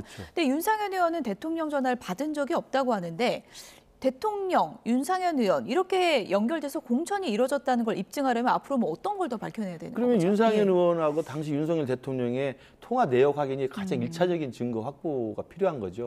수시로 뭐 전화를 했던 것들은 대통령도 인정을 하지 않습니까? 뭐 국회의원들하고도 수시로 통화하고 뭐 시간 있으면 불러서 같이 밥도 먹고 그랬다고 했기 때문에, 특히 윤상현 의원은 윤석열 대통령은 굉장히 개인적으로 친한 선후배 사이입니다. 그렇기 때문에 아마도 그 개인들이 갖고 있었던 당시 휴대폰 통화 내역을 일단 확보해서 그 통화 내용을 근거로 해서 어떤 내용을 통화했는지를 좀 따져보고 수사한다고 한다면 뭐 훨씬 더 좀 좁혀갈 수 있지 않을까 싶습니다. 명태균의 휴대폰이 어디까지 파장을 일으킬지 궁금한 상황인데, 김건희 여사와 명태균 씨가 또 통화 내용도 들어있었다고 하더라고요. 김건희 여사가 공천 전반에 대해서 많이 알고 있는 듯한 정황이 담겼다, 이런 내용인데요. 어떻게 보셨습니까? 그 명태균 씨하고 윤석열 당시의 대통령 당선자하고 통화 끝나고 나서 한 40분쯤 후에 김건희 여사랑 통화를 했다라고 하는 건데, 결국은 두 부부가 전방위적으로 다 개입을 했다라는 것이 명태균 씨의 폰을 통해서 확인되고 있는 과정인 거죠. 그런데 조금 전에 말씀하셨습니다만 윤석열 씨 부부의 이 폰을 강혜경 씨라고 하는 분이 사실 증거보전 신청까지 하고 했지 않습니까? 그런데 안 되고 있어요. 그리고 윤상현 씨 핸드폰에 대해서도 아무런 조치가 진행되고 있지 않아서 저는 그러니까 대통령 부부 윤석열 씨 부부와 그 윤상현 씨의 그 폰은 이미 다 사라져서 그분들을 통해서 어떤 증거를 새롭게 찾기는 어렵겠다라는 생각을 해봅니다. 그러면 이제 어떤 것이 더 국민들에게 신빙성 있게 전달되느냐. 예. 명태균 씨 폰을 통해서 녹음된 그 내용들이 국민들에게는 그렇게 됐겠네라고 최소한 정치적으로는 짐작하고 정치적으로는 죄가 있다라고 생각할 만한 증거는 충분히 되겠다라는 생각입니다. 네. 어쨌든 이것은 이제 통화 녹음 내용이 이제 포렌식으로 밝혀진 부분이고 이것이 이제 실제 공천 과정에서는 어떤 영향을 미쳤는지는 추후 수사 과정에서 명확히 밝혀져야 될 부분인 것 같고요. 계엄 사태 수사 관련해서는 지금 노상원 전 사령관, 이 계엄을 기획했다는 핵심 인물로 꼽히고 있는 노상원 전 사령관의 자필 수첩이 주목을 받고 있습니다. 어제 국회 행안위 질의에서도 이 내용이 나왔는데요. 들어보시죠. 예를 들면 NLL에서 북의 유도라든지 국회 봉쇄라든지 이런 단어들이 나오고 심지어 수사단을 하나를 새롭게 구성해야 된다라고 해서 인사안까지도 수첩에 나왔다는 거지 않습니까? 본부장님 맞죠? 이제 그게 뭐 구체적으로 실행된 일까지 모르지만 메모 내용에서 그런 내용이 있었던 건 사실입니다. 정치인, 언론인, 종교인 등에 대해서 수거 대상이다라고 이야기를 하셨는데요. 사살이라는 표현이 있었습니까? 제가 여기서 너무 비사실. 아니, 이 사안은 굉장히 중요한 사안인 것 같습니다, 본부장님. 지금 말씀하시는 게 네. 거의 뭐 저희가 조사 사실이 부합한다라고 보면 되겠죠. 부합합니다. 예, 좋습니다. 네, 우정수 국가수사본부장의 어제 국회 답변 내용을 좀 들어보셨습니다. 이 수거 대상이라는 말을 우리가 뭐 흔히 쓰는 말은 아니기 때문에 사람에 대해서 이것을 어떻게 해석할 것인가를 놓고 좀 논쟁이 되고 있는 것 같은데 그렇죠. 어떻게 좀 해석을 해야 될까요? 그 수거라는 표현을 예. 사람에게 쓰는 건 일상적이지 않잖아요. 상식적이지도 않고 쓰레기 수거, 뭐 빈병 수거하는 거죠. 그러니까 아마도 이제 저 노 전 사령관이 그 수첩에 있을 때 논의됐던 내용들이 본인의 개인적인 생각 수준을 이렇게 한 것인지 아니면 김용현 전 장관하고 오래전부터 이 계엄 상황을 준비하면서 이러저러한 논의를 구체적으로 하기 위해서 계획을 짠 것인지 예. 그리고 그것이 사실상 윤석열 대통령 때까지 공유가 된 것인지 이런 건 이제 추후에 경찰에서 공수처에서는 확인을 해야 될 필요가 있다고 보는데요.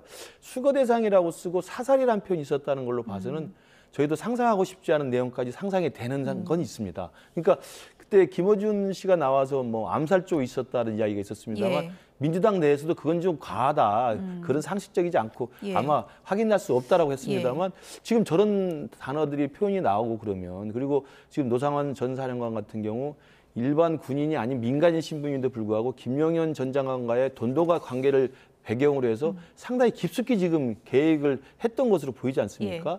그렇다고 한다면 정말 수거, 사살 뭐 이런 것들이 구체적으로 어디까지 진행이 됐는지 경찰이 파헤쳐 본다고 한다면 암살조, 체포조, 그러니까 체포조를 넘어서 암살조까지 있었나? 이런 우리가 정말 상상하기 쉽지 않은 예. 또 상상하고 싶지 않은 내용까지 있을 것 같아서 정말 당혹스럽다. 그리고 이 계엄이라는 것이 대통령은 국민 앞에 나와서 2시간짜리 그냥 겁만 주려고 했다는 겁니다만 저기 어디 겁주려고 한 겁니까? 그리고 국회 군인들이 완전 무장하고 가서 헬기 타고 내려서 가는 게 그게 단순히 무슨 병정놀이 하는 겁니까?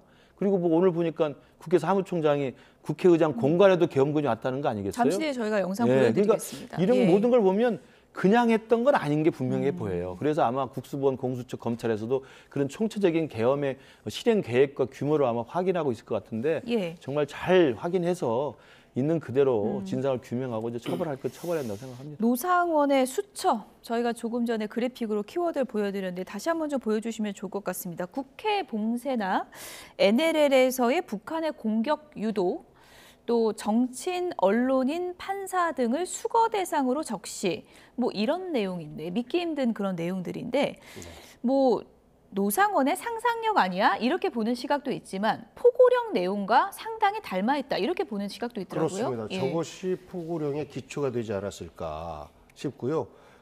결국은 비상계엄과 관련돼서 노상원 전 정보사령관이 핵심적인 역할을 하고 기획자의 역할을 사실상 기획자의 역할을 한 것 아닌가라는 의심을 할 수밖에 없어요. 거기에다가 노상원 씨가 무속과 또 아주 밀접하게 연관되어 있다라는 것들이 이미 확인이 됐지 않습니까? 예. 그러다 보니까 노상원 씨의 저 메모가 그저 개인이 상상을 하면서 쓴 메모가 아니고 현실화 시키려고 했던 것이다. 라는 것이 지난번에 이제 국회에서 김어준 씨가 증언을 하면서 체포조, 사살조가 있었다라고 얘기를 했었는데 예. 그때 우리 민주당 의원들 내에서도 그건 좀 너무 나간 거다. 그 김어준 씨를 증언을 하게끔 한 것, 이것은 우리가 국민적인 동의를 받기가 좀 어려운 측면이 있었다, 과했다. 예. 이런 의견들도 좀 있었어요. 그런데 이런 메모가 나오면 결국은 그것도 사실이구나 라고 생각할 수밖에 없는 것 아니겠습니까? 예. 그래서 저것은 실제 저런 방향으로 계엄을 진행하려고 했었다라는 의도가 분명히 적혀있는 메모다라고 저는 보여집니다. 네, 실제로 계엄 전에 있었던 움직임, 그러니까 공감 모임이나 햄버거 회동 일정을 보면은 그 안에는 노상원이라는 인물이 항상 있었습니다. 지금 와서 보면 뭐 김용현 장관 지시로 다 이루어졌을 것이다라는 얘기가 나오고 있는데 큰 판은 노상원이 다 짠 게 아니냐 이런 얘기가 나오고 있어요. 그렇죠. 그러니까 예. 계엄 당일날뿐만 아니라 그 전에도 김용현 장관과 자주 만나서 관저에서 이러저러한 논의를 한 것으로 확인이 되고 있고, 그다음에 이른바 이제 그 햄버거 회동이라고 하는 그 회동이 계엄 있기 전이잖아요. 예, 저희 그래픽을 준비했는데 예. 좀 보여주시면 좋을 것 같습니다. 그러니까 이미 계엄이 예. 있는 걸 알고 또는 계엄이 있는 걸 전제하고 계획을 짰다는 게 이제 시간적으로 확인이 되는 겁니다. 그래서 실제로 저런 일들이 있었다는 것이 지금 확인이 되는 상황이라고 한다면 예. 유일하게 대통령의 비상계엄이라는 12월 3일 날 조치에 대해서 사전에 알고 움직였던 사람은 저 두 분이 맞는 거죠.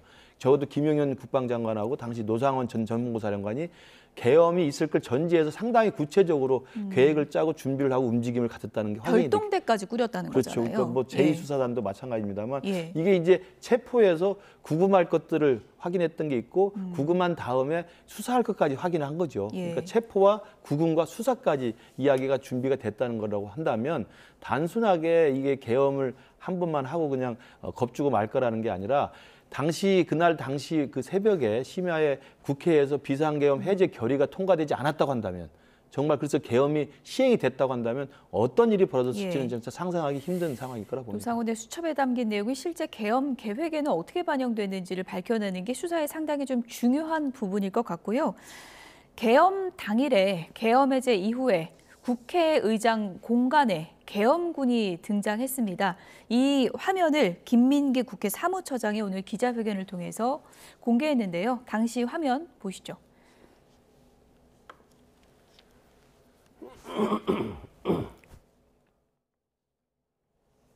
네. 당시 화면이 나오고 있는데요. 김민기 국회 사무처장이 오늘 기자회견을 통해서 이 화면에 담긴 내용을 좀 설명했습니다. 구체적인 내용을 좀 들어보실까요?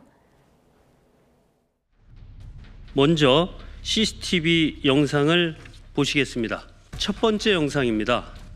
국회에서 비상계엄 해제 요구 결의안이 통과된 이후인 12월 4일 01시 42분 한남동 소재 국회의장 공관 담벼락 외곽을 걸어가는 계엄군의 모습입니다.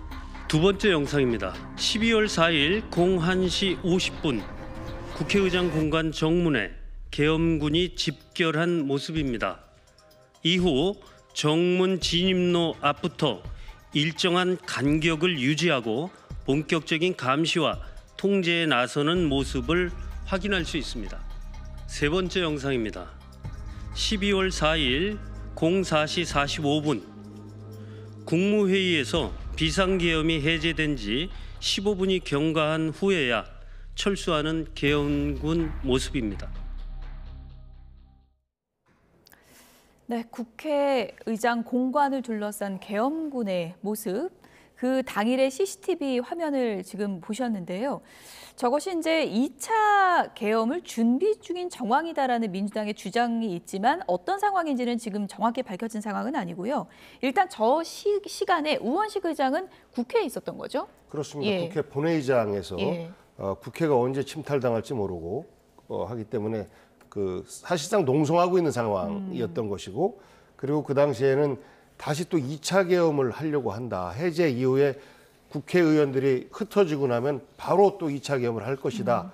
라는 우려가 있어서 예. 저희들은 흩어지지 않고 본회의장에 있었는데 그때 당시에 계엄군이 국회의장 그 공간을 간 것을 보면 저런 것들이 국회의원들과 의장이 잠시 긴장을 푸는 사이에 또다시 2차 계엄을 하려고 시도했던 것 아닌가라고 저희는 이제 의심할 수밖에 없는 상황인 것이죠. 예. 그렇지 않았으면 해제가 되면 바로 흩어져야죠.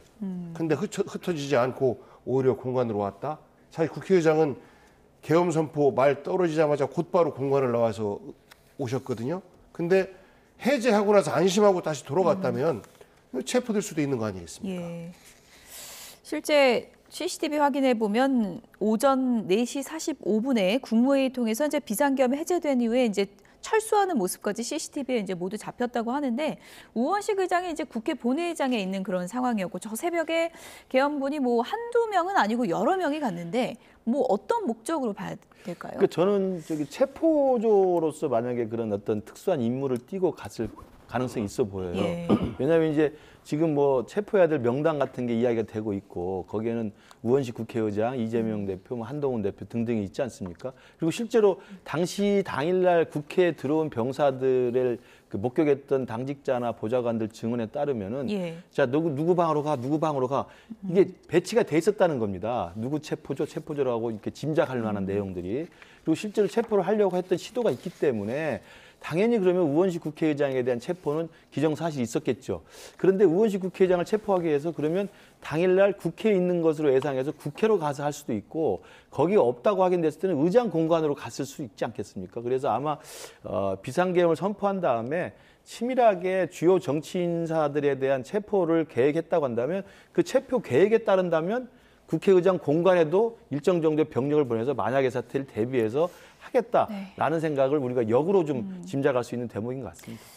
계엄 사태와 관련해서 이제 노상원 전 사령관의 수첩이나 저런 CCTV를 통해서 당시의 정황이 이제 속속 밝혀지고 있는 이런 상황에서 윤석열 대통령이 일단 뭐 내일 출석은 응하기가 어려울 것 같다. 조금 전에 이제 변호인 측의 입장을 밝혔는데요. 지금 대응 태도는 어떻게 보십니까? 너무 무책임하죠. 조용했던 대한민국, 그렇지 않아도 전체적인 우크라이나 전쟁이나 이런 것들 때문에 세계 경기도 어려운 판에 이 경제를 무너뜨리고 대한민국을 혼란의 경제에 빠뜨린 장본인이 윤석열 씨 아닙니까? 그러면 저는 수사에도 빨리빨리 응하고 그리고 탄핵소추에서도 받아들이고 그것에 대응하기 위한 준비를 해야 되는데 계속해서 시간 끌기만 하고 있는 거 아니겠습니까? 정말 무책임한 지도자인 거죠. 실질적으로 좀 변호인단 구성이 돼야 나올 수 있다. 이런 또 현실적인 문제도 있다고 들었는데요. 그러니까 워낙 지금 비상계엄 사태가 엄중했기 때문에 선뜻 나서서 지금 실무적으로 변호인단을 할 수 있는 그 자원자가 없는 것 같습니다. 그런 어려움이 있긴 합니다만 저는 대통령으로서도 저는 앞뒤가 맞지 않다고 생각해요. 지난번에 국회 와서 당당하게 탄핵에도 수사에도 임하겠다, 피하지 않겠다고 했으면 당당한 모습을 보이는 게 필요하고요. 그다음에 탄핵 심판을 먼저 받고 수사는 나중에 하겠다. 그래서 공수처 출석 요구서를 계속 거부하고 있는데 저건 모르고 하는 소리입니다. 박근혜 대통령 아까 사례를 예를 드는데 박근혜 대통령 때는 규정부패 뇌물수수자였기 때문에 현직 대통령이 신부에서 수사를 못해요. 현직 대통령은 내란과 애한죄만 수사를 할 수 있는 거 아닙니까? 그래서 박근혜 대통령은 탄핵이 돼서 대통령에서 내려온 다음에 수사가 개시되는 그러니까 겁니다. 혐의의 성격이 다르다. 다르죠. 그런데 내란죄 혐의이기 때문에 이건 수사가 신속하게 진행되는 게 맞고 그걸 탄핵 이후로 하겠다는 이야기는 제가 볼 때 무책임한 일이라고 생각합니다. 어쨌든 크리스마스 출석은 못하겠다고 밝힌 윤석열 대통령 공수처가 또 어떤 추후 대응을 할지 좀 보겠습니다. 김근식 전 국민의힘 비전전략실장, 복기왕 더불어민주당 의원 두 분이었습니다. 고맙습니다.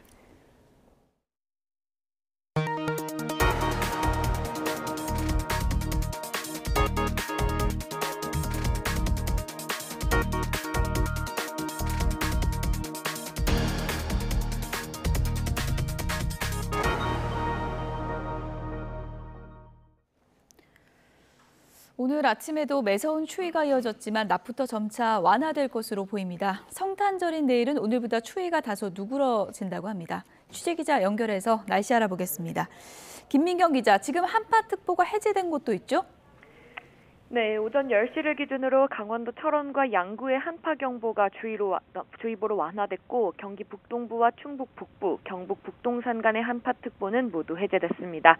오늘 아침에도 강원 평창 봉평면이 영하 17.9도, 철원 영하 14도, 경기 파주 영하 1.9도, 서울도 영하 4.3도로 추웠지만 낮부터는 기온이 점차 올라 추위가 다소 누그러질 걸로 보이기 때문인데요.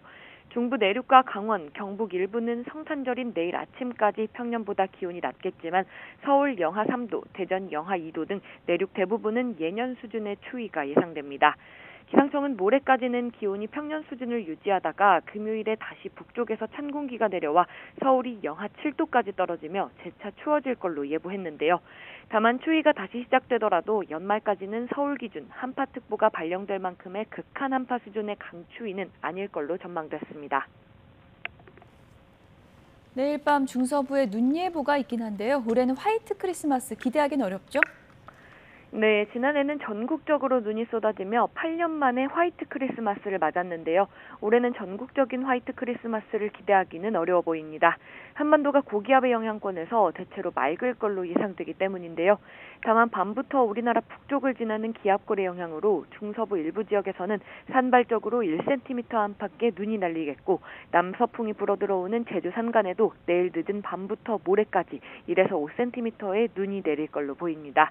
기상청은 눈이 많이 내리지 않더라도 일부 지역에서는 빙판길이나 도로 살얼음이 만들어질 가능성이 크다며 교통안전에 각별한 주의를 당부했습니다. 지금까지 과학기상부에서 YTN 김민경입니다. 비상계엄과 탄핵 사태 여파로 소비자 심리가 급속도로 얼어붙은 걸로 나타났습니다. 한국은행이 비상계엄 일주일 후인 지난 10일부터 윤석열 대통령 탄핵안이 가결된 후인 17일까지 전국 도시 2,500가구를 대상으로 설문조사를 한 결과 소비자 심리지수가 11월보다 12.3포인트 하락한 88.4로 집계됐습니다. 소비자 심리지수는 경제 상황에 대한 심리를 종합적으로 나타내는 것으로 이달의 12.3포인트 하락은 코로나19 팬데믹 때인 2020년 3월에 18.3포인트 하락 이후 최대였습니다. 한은은 정치 불확실성이 커지고 국내 금융시장의 변동성이 확대되면서 소비자 심리가 급감했다고 설명했습니다. 정부가 재정사업의 성과 달성도 목표를 내년에 80% 수준으로 끌어올리기로 했습니다. 기획재정부는 이 같은 내용을 담은 2025년 재정사업 성과관리 추진계획을 국무회의에 보고했습니다. 기재부는 최근 5년 동안 정부 부처의 재정사업 프로그램 성과 달성도가 평균 75%였다며 내년엔 80%로 높이겠다고 밝혔습니다. 한국은행 뉴욕 사무소는 내년 미국 경제가 올해만큼의 나홀로 성장 수준은 아니겠지만 양원 성장세를 이어갈 걸로 내다봤습니다. 트럼프 당선인이 강력한 관세 정책을 공언했지만 협상용 성격이 강하고 실제로 부과되더라도 빨라야 내년 3, 4분기에나 실행될 거란 전망입니다. 뉴욕에서 이승윤 특파원이 보도합니다. 올해 전 세계에서 나홀로 성장을 만끽하며 호황을 누렸던 미국 경제. 한국은행 뉴욕 사무소는 내년 미국 경제가 올해만큼은 아니더라도 성장세를 이어갈 것으로 내다봤습니다. 소비와 투자가 비교적 견조한 흐름을 유지하면서 상대적으로 양호한 성장세를 이어나갈 것으로 전망됩니다. 안정적인 인구 증가세와 노동 생산성 향상 덕분에 트럼프 당선인이 불법 이민자들을 추방해도 노동과 임금 시장은 안정적일 것이란 전망입니다. 이민 정책은 좀 불확실성이 많긴 하지만 블루워커들의 그 잡 자리는 굉장히 많이 채워진 것 같은데요. 트럼프 2기 정책 중 내년 경제 성장과 물가 관리에 악영향을 미칠 것으로 우려되는 건 관세. 1기 때도 실효 관세율 1%포인트 상승은 0.1%의 물가 상승은 물론 수출 감소와 투자 위축으로 이어졌습니다. 다만 관세 부과엔 조사가 필요하고 발효까지는 상당한 시간이 걸리는 만큼 협상용 카드라는 분석입니다. 과거처럼 절차를 준수하는 시간이 아무래도 필요하고요. 그래서 실제 관세 인상은 내년 4분기, 빠르면 3분기부터 발효되지 않을까. 내년 미국 물가는 관세 요인이 없으면 2.2%, 관세 요인이 있으면 2.4%의 상승률이 예측됩니다. 한국은행 뉴욕 사무소는 트럼프 2기 행정부의 정책 변화는 발효 시기와 순효과 등을 예측하기 어려워 내년 미국 경제 전망의 불확실성을 키우고 있다고 평가했습니다. 뉴욕에서 YTN 이승윤입니다. 이제 한 달 뒤면 트럼프 당선인이 대통령에 취임하는데요. 탄핵 정국으로 정상 외교가 사실상 중단된 상황에서 우리나라에선 누가 취임식에 참석할까요? 일단 정계선 국민의힘 김대식 의원과 조정훈 의원이 취임식 뒤에 열리는 만찬에 초청장을 받았는데요. 트럼프 측근으로 알려진 테드 크루즈 공화당 상원 의원이 초청한 걸로 알려졌습니다. 만찬 무도회에는 트럼프 당선인 부부도 참석할 걸로 알려졌는데요. 두 의원은 트럼프 당선인과 별도의 대화 시간을 가질 수 있도록 타진하고 있는 걸로 전해졌습니다. 네, 그런가 하면 재계에서는 대표적인 미국통으로 알려진 류진 한국경제협회 회장과 우호현 SM그룹 회장 등이 초대를 받았습니다. 류진 회장은 부시 가문과의 인연을 계기로 트럼프 측과 인맥을 쌓은 걸로 전해졌습니다.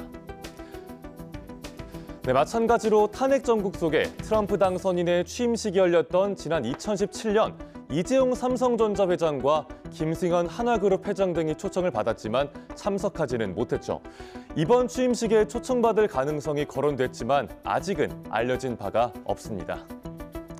또 최근 트럼프를 직접 만난 정용진 신세계그룹 회장의 참석 여부에도 관심이 쏠리고 있는데요.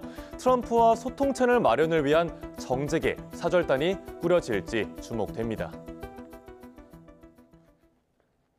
네, 다음 뉴스입니다. 미국에서 열린 한미 외교차관 회담에서 그동안 계엄 사태로 미뤄졌던 외교 안보 일정을 완전히 재개하기로 합의했습니다. 고위 당국자는 트럼프 측이 원하면 한덕수 권한대행이 직접 만나는 것도 가능하다고 밝혔습니다. 워싱턴에서 권준기 특파원입니다. 계엄 사태 당시 윤석열 대통령이 심각한 오판을 했다고 비판했던 커트 캠벨 미국 국무부 부장관. 한미 외교차관 회담에서 여전히 한국 상황을 주시하고 있다며 어려운 시기를 잘 극복하길 바란다고 말했습니다. Possible commitment to the people and to the country. We wish the ROK well in a challenging period. 김홍균 외교부 1차관은 한덕수 권한대행 체제에서 안정적으로 국정이 운영되고 있다고 설명했습니다. 또 한미일 협력이 미국 새 정부에도 이어질 수 있도록 트럼프 측에 전달해 줄 것을 요청했습니다. ROK U.S.-Japan trilateral cooperation building upon the achievements we have made so far, not only for the remainder of the Biden administration, but during the upcoming new U.S. administration. 한미 차관은 계엄 사태로 연기됐던 외교 안보 일정을 완전히 재개하기로 합의하고 외교장관 회담 날짜 등을 최대한 빨리 잡기로 했습니다. Our expectation is that the critical mechanisms in the U.S. ROK relationship will remain in place, and we believe that a meeting schedule is important. 고위 당국자는 트럼프 당선인 측과도 소통하고 있다며 취임 이후엔 외교장관 수준에서 대면 접촉을 추진하겠다고 밝혔습니다. 또 아직 정해진 건 없지만 트럼프 당선인 측이 원하면 권한대행과 전화 통화나 회동이 가능하다고 말했습니다. 캠벨 부장관은 한미 소통의 중요성을 차기 정부에 잘 인수인계하겠다고 밝혔지만 트럼프 측이 얼마나 귀담아 들을지는 알 수 없는 상황입니다. 워싱턴에서 YTN 권준기입니다. 미국 의회조사국이 한국의 계엄 탄핵 사태로 한미일 3자 협력 등 윤석열 대통령이 추진해온 외교 정책이 지속 가능하지 않을 수 있다고 평가했습니다. 의회조사국은 보고서에서 윤석열 대통령은 북한과 중국, 일본, 우크라이나 문제에서 미국과 더 긴밀하게 공조했지만 더불어민주당은 완전히 다른 정책을 주장하는 경향이 있다고 진단했습니다. 그 근거로 국회에서 발의된 첫 탄핵소추안에 지정학적 균형을 도외시한 채 북한과 중국, 러시아를 적대시하고 일본 중심의 기이한 외교 정책을 고집했다는 내용이 탄핵 사유로 포함됐다는 점을 들었습니다.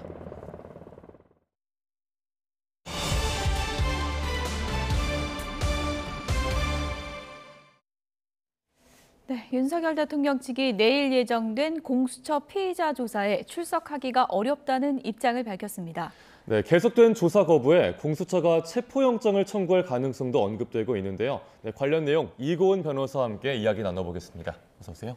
네, 조금 전 윤석열 대통령 측에서 내일로 예정된 조사는 나오기가 힘들 것 같다, 이런 입장을 밝혔는데요. 석동현 변호사의 얘기를 잠시 듣고 오겠습니다.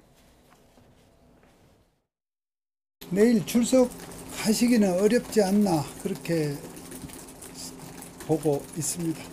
여건이 안 되었다는 정도로 말씀을 드리겠습니다. 탄핵 심판 절차가 우선이라는 생각을 하고 있고 탄핵 심판 피청구인으로서 대통령의 기본적인 입장 이런 부분들이 헌법재판관들에게 또 국민들에게 좀 설명이 된 상태에서 설명이 좀 되어야 하는 것이 우선이다 이런 생각을 하고 있습니다. 네, 내일 대면 조사를 받기에는 여건이 안 되어 있다 이런 표현을 썼는데 어떤 게 안 되어 있다는 얘기일까요? 구체적으로 이야기를 하지 않았지만 제 판단에는 아마 변호인단을 꾸릴 만한 시간적이거나 아니면 물리적인 어떤 여건이 아직 되지 않았다라는 의미일 수도 있고요. 변호사를 섭외를 했다라고 하더라도 사실상 어떤 전략을 취할지에 대해서 의견을 나눠야 되는데 현실적으로 그럴 만한 여건이 충분히 무르익지 않아서 내일 출석은 좀 어렵다라는 이야기를 하는 것 같습니다. 그런데 이미 공수처에서는 16일에 소환 통보를 했습니다. 그리고 1차 소환에 불응한 것으로 간주하겠다라고 공수처는 얘기했고요. 내일 오전 10시가 2차 소환 통보였습니다. 근데 내일도 불응하게 된다라고 하면 공수처 측에서는 이 부분에 대해서 3차 소환을 요구함과 동시에 체포영장 청구도 고민해 보겠다라고 얘기를 했습니다. 그런데 이 사안뿐만 아니라 보통 저도 검사로서 수사를 할 때 2번 정도 기회를 줍니다. 주는데 정당한 이유 없이 계속 불응할 경우 3번째부터는 이제 체포영장이나 구속영장 등을 이제 심각하게 고민을 하게 됩니다. 근데 지금 윤석열 대통령에 대해서 소환을 요구하고 있다는 것이 설사 서류를 송달받지 않더라도 윤석열 대통령을 포함한 모든 국민이 다 알고 있지 않습니까? 예. 이 부분에 대해서 계속 변호인이 꾸려지지 않았다. 또 아직 어떤 수사기관에 하기보다는 또 탄핵 심판이라는 그 절차에 우리가 그 헌재에 가서 직접적으로 이야기하는 게 우선이다 등등은 사실상 정당한 이유다라고 우리가 이해하기 좀 어려운 부분이 있어서 아마 강제 수사에 돌입할 가능성이 한층 더 높아지지 않았나라는 생각이 듭니다. 네. 그럼 체포영장이 발부가 된다 하더라도 이 경호처가 뭐 관저 진입을 물리적으로 막는다든가 하는 식으로 충돌이 빚어지게 되면 체포영장 집행은 어떻게 되나요? 근데 이 부분은 좀 다를 것 같습니다. 그러니까 압수수색 집행 같은 경우에는 압수수색 자체가 그 해당 이 대통령실이 이제 군사상 기밀이나 또 공무상 기밀을 다루는 곳이기 때문에 이 부분에 대해서 형사소송법상 압수수색 집행에 협조하지 않더라도 예외가 되는 사유가 정당한 사유가 있었습니다. 그렇지만 현재 윤석열 대통령이 받고 있는 혐의는 이 대통령 재직 중이라도 형사소추가 가능한 죄명들이기 때문에 이에 대한 체포영장 집행에는 뭐 초반부에는 다소 그런 물리적 마찰이 있을 수는 있지만 결국에는 영장이 집행이 될 것으로 보여집니다. 예. 네. 일단 뭐 공수처에서 뭐 3차 조사까지 요청을 해보고 체포영장을 청구할지 아닐지 이 대응은 좀 지켜봐야 되는 부분인 것 같은데 네. 석동현 변호사가 지금 윤석열 대통령이 수사와 탄핵 심판 동시에 받게 되니까 탄핵 심판이 우선이다 이렇게 표현했거든요. 이건 어떤 전략일까요? 이제 석동현 변호사가 이야기하는 부분은 또 이 부분이 있습니다. 박근혜 전 대통령 같은 경우에는 이 대통령으로서 이제 탄핵이 된 다음에 수사를 받지 않았냐. 그런데 윤석열 대통령 같은 경우에는 이 대통령의 권한 이제 직무 수행이 잠깐 정지되어 있을 뿐이지 현재 신분 자체가 현직 대통령이라는 거죠. 따라서 이 현직 대통령으로서 수사기관에 출석을 해서 조사받는다는 건 맞지 않고 일단 이 탄핵 절차, 탄핵 심판 절차에서 대통령으로 파면이 된다면 이후의 형사 절차에 우리가 임하겠다라는 것이 석동현 변호사의 주된 주장의 취지인 것 같긴 합니다. 그렇지만 사실은 박근혜 전 대통령의 사안과 현재 사안은 굉장히 다르고요. 또 윤석열 대통령을 제외한 핵심 인물들이 줄줄이 구속이 되고 있습니다. 현재 구속영장이 기각된 것은 없고 김용현 전 국방장관부터 시작해서 조지호 경찰청장 등등 윤석열 대통령과 논의했다, 또 소통을 했다라고 알려진 인물들이 모두 구속이 된 상태에서 내가 현직 대통령이기 때문에 나는 탄핵 심판이 끝날 때까지 조사에 응할 수 없다는 것을 수사기관에서든 또 법원에서든 합당한 이유로 받아들일지 그 부분은 저는 좀 부정적인 입장입니다. 네. 이렇게 윤 대통령이 조사 수사를 좀 미루고 응하지 않고 있는 모습이 이어지고 있는데 이런 게 좀 회피 정황으로 볼 수 있는 가능성도 있지 않나요? 그렇습니다. 아마 만약에 체포영장이 청구된다라고 하면 법원에서는 정당한 이유 없이 출석에 불응할 가능성이 높을까를 검토하지 않겠습니까? 그런데 그럴 때 분명히 이렇게 계속해서 소환 요구에 불응하고 있고 또 변호인단을 꾸리는데 시간이 걸린다라고 처음엔 얘기했다가 오늘 또 석동현 변호사는 탄핵 심판이 먼저다라면서 조사를 거부하고 있는 사유가 계속해서 변경하는 것들이 지금 확인되고 있습니다. 이런 부분들이 아마 영장 이제 발부 여부에도 윤석열 대통령에게 굉장히 불리하게 이제 작용할 것으로 보여지고요. 이후 수사 절차나 또 형사 재판에서도 수사 과정에서 협조하지 않았던 부분이 윤석열 대통령에게 좀 불리하게 작용하지 않을까 싶습니다. 근데 지금 사실은 공수처에서도 좀 답답할 것 같습니다. 그 이유가 윤석열 대통령의 소환도 지금 어려운 데다가 김용현 전 국방장관 같은 경우에도 검찰의 14일 이후로는 입을 열고 있지 않다라는 보도들이 나오고 있고요. 이제 검찰에서는 김용현 전 장관이 입을 열고 있지 않고 또 경찰이나 공수처의 소환 요구에서는 검찰에서 난 충분히 얘기했기 때문에 또 다른 수사기관에서 얘기하지 않겠다라고 지금 입을 닫고 있습니다. 뿐만 아니라 이 조지호 경찰청장 같은 경우에도 질병 등의 사유로 제대로 조사 한 번이 되어 있지 않기 때문에 현재 수사 과정이 조금 난항에 빠지지 않았나라는 생각이 들긴 합니다. 수사도 그렇고 지금 탄핵 심판도 어떤 일정으로 진행될지 좀 궁금한 부분이 있는데 헌재에서 좀 이례적으로 발송 송달을 결정했습니다. 이거 이제 받은 것으로 간주하겠다는 건데 그럼 일정은 예정대로 다 가겠다는 거죠? 네, 그렇습니다. 이제 헌법재판소에서 굉장히 이제 빠르게 이제 우리는 진행하겠다는 의사를 계속 이제 피력을 하고 있습니다. 실제로 이제 12월 19일에 이 관련한 서류를 윤 대통령에게 발송 송달을 시도했고 20일 날 이분이 서류에 도달이 됐다라고 우리 헌재에선 봤기 때문에 20일부터 서류가 송달된 것으로 효력을 보겠다. 이 대법원 판례상 이 소송 서류가 도달할 때 이 발송 송달의 효력이 발생한다라고 헌재에선 밝혔습니다. 따라서 이제 앞으로 27일 얼마 남지 않았습니다. 27일에 이제 예정되어 있는 공판 준비 기일은 일정대로 그대로 가겠다고 했고요. 또 오늘 이제 헌재의 재판관에게 그렇다고 하면 만약에 27일에 윤석열 대통령이 불참한다든지 아니면 윤석열 대통령의 변호인이 구성되어 있지 않다는 이유로 제대로 출석을 하지 않는다면 그렇다면 그냥 재판이 이루어지지 않는 것이 아니냐라고 했더니 이 또한 주심 재판관이 결정하는 것이고 속행이 필요하다고 인정되면 우리는 계속 진행을 할 것이다라고 밝혔거든요. 그래서 굉장히 헌법재판소의 시계는 좀 빠르게 흘러가지 않을까 싶습니다. 네, 헌법재판소의 시계는 좀 빠르게 흘러가고 있는데 윤 대통령 변호인단 선임 시기는 조금 늦춰지고 있잖아요. 천하람 개혁신당 의원이 법조 쪽 동향 들어보니까 섭외가 정말 안 된다더라 이런 말도 했었는데 실제로 좀 시간이 얼마나 걸릴 거라고 보십니까? 사실은 예상하기는 어렵습니다. 왜냐하면 저도 변호사로서 일을 하고 있지만 만약에 이런 제안이 온다고 하면 변호사가 굉장히 변호를 맡기가 좀 어렵지 않을까 싶습니다. 사실 헌법을 전문으로 하는 변호사를 찾는 것도 쉽지 않고요. 과거 헌법재판관을 지냈거나 그런 변호사님 같은 경우에는 보통 법무법인에 소속된 경우가 많기 때문에 자신 개인이 원한다고 하더라도 법무법인 이해와 이익과 또 상충되는 부분이 있을 수 있거든요. 그래서 변호인단 구성에는 시간이 걸리지 않을까 싶지만 어찌됐건 지금 체포영장 청구까지도 굉장히 다가온 상황이기 때문에 이 부분에 대해서 윤석열 대통령이 원하는 만큼 수사기관이 그대로 둘까? 저는 그렇지 않다고 보여지고 결국에 이 체포영장이 발부가 되고 또 강제수사에 돌입하면 어쩔 수 없이 윤석열 대통령도 좀 빠르게 이렇게 변호인 섭외에 좀 더 공을 들이지 않을까, 좀 더 서로 신속하게 재촉하지 않을까 싶습니다. 어쨌든 26일 지나서 대통령 측에서도 구체적인 입장을 내놓겠다고 했으니까 어떤 전략을 밝힐지 그 부분은 좀 지켜봐야 될 것 같고요. 지금 계엄 사태 전모가 수사 속도가 빨라지면서 서서히 좀 드러나고 있습니다. 노상원 전 사령관이 지금 핵심 인물로 꼽히고 있는데 노상원 전 사령관 수첩에 적혀 있는 그런 키워드들이 상당히 좀 충격적인 단어들도 있어가지고요. 근데 이제 수사 그리고 이제 재판에 갔을 때 이 수첩이라는 거는 증거 효력으로 어떤 의미가 있습니까? 수첩에 굉장히 충격적인 단어들이 많이 발견이 됐죠. 예를 들어 사살이랄지 또 NLL에서 북의 공격을 유도, 뭔가 이렇게 핵심 단어들과 짧은 문장들이 발견이 되었는데 지금 이 부분에 대해서 경찰 측에서는 하나의 외환죄나 혹은 이 내란죄의 중요 증거가 아니냐라고 또 이야기들도 나오고 있습니다.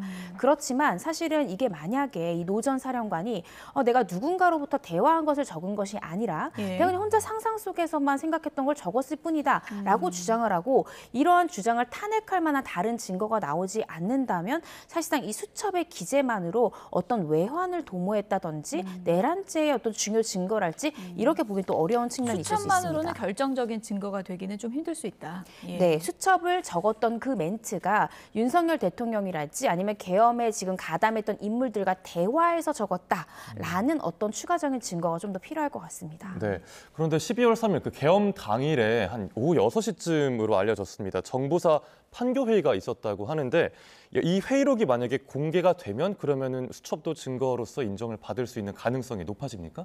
네, 그렇다고 보여집니다. 이 수첩이 발견된 경위가 노 전 사령관이 긴급 체포가 되면서 이 노 전 사령관이 사령관 임무를 이제 마치고 점집에서 이제 일을 했을 때 그 해당 점집에서 발견됐던 것이 바로 이 증거물 수첩이었습니다. 예. 그런데 수첩에서 발견된 그 단어의 나열들이 만약에 계엄 당일 그 회의에서 있었던 회의록의 기재 내용과 상당 부분 부합한다면 그렇다고 하면 이거는 공모 내용을 적은 중요한 증거가 될 수 있기 때문에 회의록 기재 내용과 이 수첩의 기재 내용이 얼마나 같은가가 결국 이 사건의 핵심도 증거가 될 것 같습니다. 네. 그런데 이 회의록이나 수첩에 적혀 있는 이 지시 내용이 어느 선에서 지시했느냐 이 부분을 또 밝혀내는 건 또 다른 문제 아닙니까? 그렇습니다. 예. 그러니까 회의록이 있다라는 말은 회의록에 참석한 사람이 누군지 우리가 알 수 있고 예. 또 그 회의록에서 누가 어떤 발언을 했는지가 또 확인되는 것이 회의록이지 않습니까?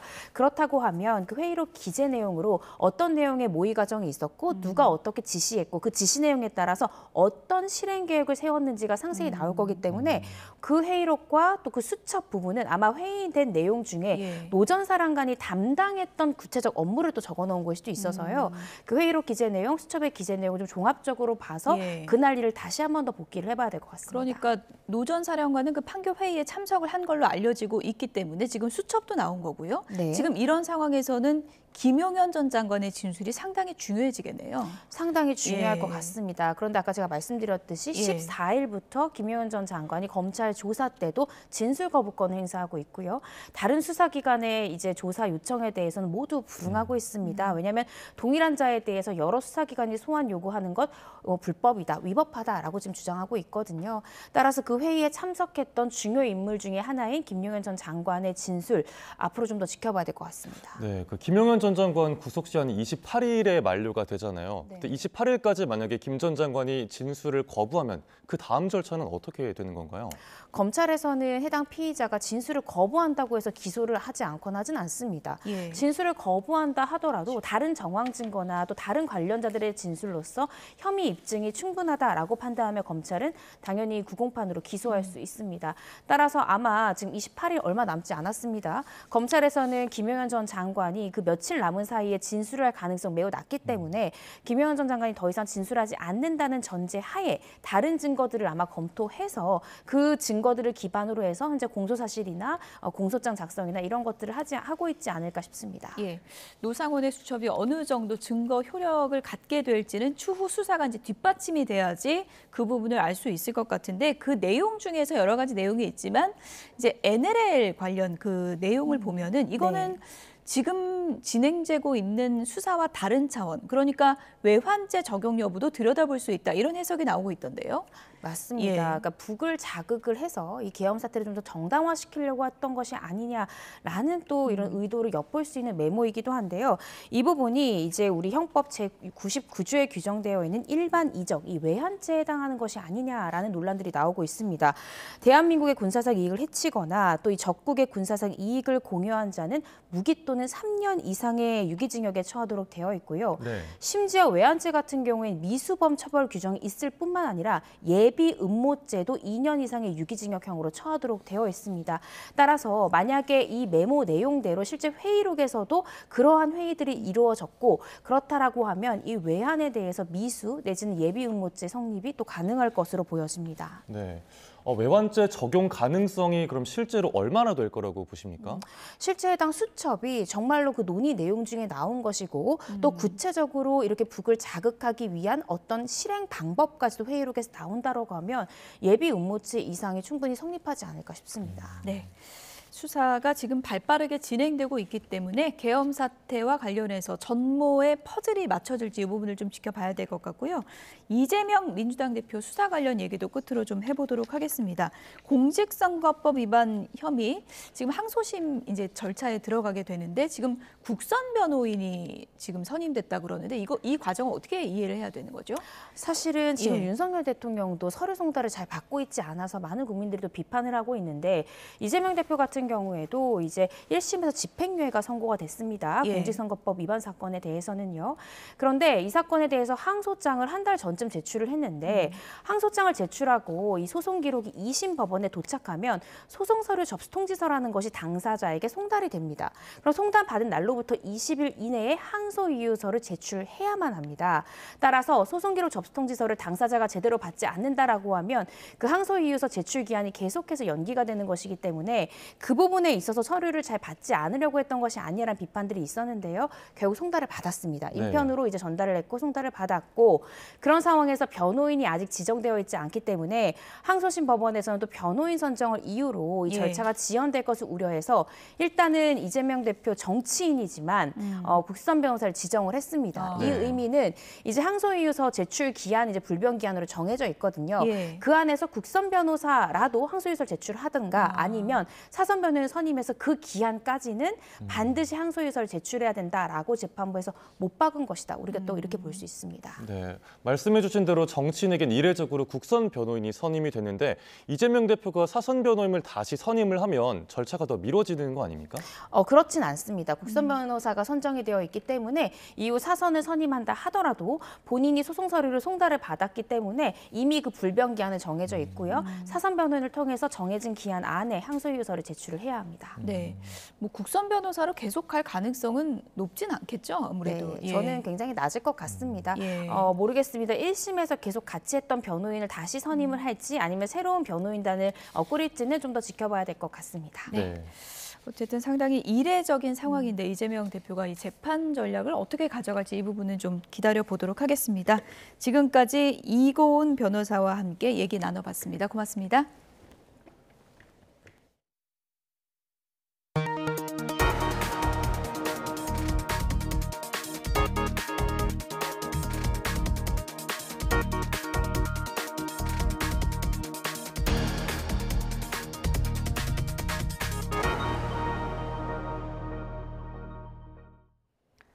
크렘린궁이 내년 러시아의 제2차 세계대전 승리 기념일 행사에 북한군이 참여할 수 있다고 밝혔습니다. 북러의 군사적 밀착을 더 과시할 걸로 예상되는데 러시아에 파견된 북한군 사상자가 3,000명이 넘는다는 주장이 나왔습니다. 김잔디 기자가 보도합니다. 해마다 5월 9일 소련이 제2차 세계대전에서 나치 독일에 승리한 날을 기념해 불공광장에서 열리는 전승절 행사. 러시아 크렘린궁은 내년 80주년 행사를 매우 중요하게 여긴다며 열병식에 북한군이 참여할 수 있다고 밝혔습니다. 앞서 지난달 30일 러시아 국방장관도 북한군을 전승절 열병식에 초청했다며 긍정적 결정을 기다린다고 말한 바 있습니다. 내년 행사에 북한군이 참여하면 북한군의 러시아 파병에 이어 더욱 밀착된 북러 군사 관계를 과시하는 계기가 될 것으로 보입니다. 이런 가운데 10,000명 이상으로 추정되는 북한군의 러시아 파병은 북한의 제안에서 비롯된 것이라는 보도가 나왔습니다. 뉴욕타임즈는 현지 시간 23일 미국 정보 당국자들을 인용해 북한군의 파병은 북한의 구상이었고 푸틴 대통령이 이를 신속하게 수용했다고 전했습니다. 그동안 북한의 파병은 전쟁 장기화 속에 병력 수급난을 겪고 있는 러시아의 절박함을 보여주는 일이라는 것이 서방의 주된 평가였는데 러시아가 먼저 파병을 요청한 것이 아니라 북한이 스스로 제안한 것이라는 게 미 정보 당국의 판단입니다. 젤렌스키 우크라이나 대통령은 러시아 쿠르스크 전선에서 전사했거나 다친 북한군이 3,000명을 넘어섰다고 주장했습니다. 이어 북한이 러시아에 더 많은 병력과 군사 장비를 보낼 위험이 있다고 덧붙였습니다. 우크라이나는 북한군과의 교전 영상을 잇따라 공개하고 북러 군사적 협력 강화가 글로벌 안보에 심각한 위협이 되고 있다며 동맹국들의 더 강력한 대응을 촉구했습니다. YTN 김잔디입니다. 네, 궂은 날씨에 끊임없이 사람들이 몰려드는 이곳, 후기 바로크 양식의 걸작으로 꼽히는 이탈리아 로마의 명소 트레비 분수입니다. 지난 10월부터 이어진 특별 유지보수 공사를 마치고 현지 시간으로 지난 22일 제 모습을 드러냈는데요. 이처럼 트레비 분수의 대대적인 보수 공사가 이루어진 이유는 가톨릭 교회에서 25년마다 돌아오는 성스러운 해, 희년이 바로 내년이기 때문입니다. 이에 맞춰 로마 당국은 약 3천만 명의 관광객과 순례자들이 로마를 방문할 것으로 보고 있는데요. 혼잡을 막기 위해 앞으로는 트레비 분수의 동시 입장 인원도 400명으로 제한하고 또 소정의 입장료를 걷는 방안을 검토하고 있습니다. 미국 콜로라도주에 있는 스키장입니다. 그런데 공중에 떠있는 곤돌라에서 밧줄을 타고 이용객들이 내려오고 있는데요. 현지 시각으로 지난 21일 스키장에 곤돌라가 멈춰 이용객 170여 명이 구조됐습니다. 조사 결과 리프트에 금이 가면서 급하게 운행을 중단했다고 하는데요. 다행히 다친 사람은 없었다고 합니다. 네, 수십억 원을 호가하는 슈퍼카 한 대가 어둠 속에서 화려한 불빛을 뽐내고 있습니다. 형형색색의 LED 조명이 차를 감싼 건데요. 그야말로 움직이는 크리스마스 트리죠. 네덜란드의 슈퍼카 판매 중개인이 차체를 일일이 꾸몄는데요. 작은 실수 하나에도 자칫 큰 피해가 날 수 있어서 조명 설치 작업에만 4시간이 걸렸다고 합니다.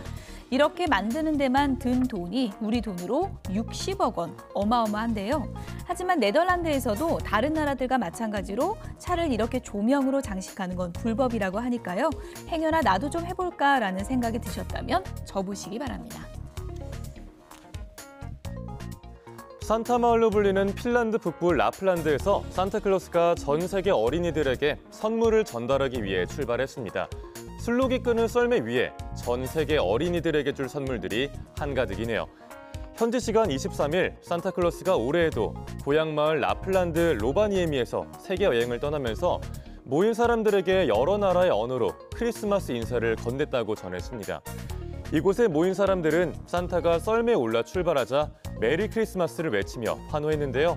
다사다난했던 올 한 해 즐겁고 따뜻한 성탄절 보내시길 바랍니다.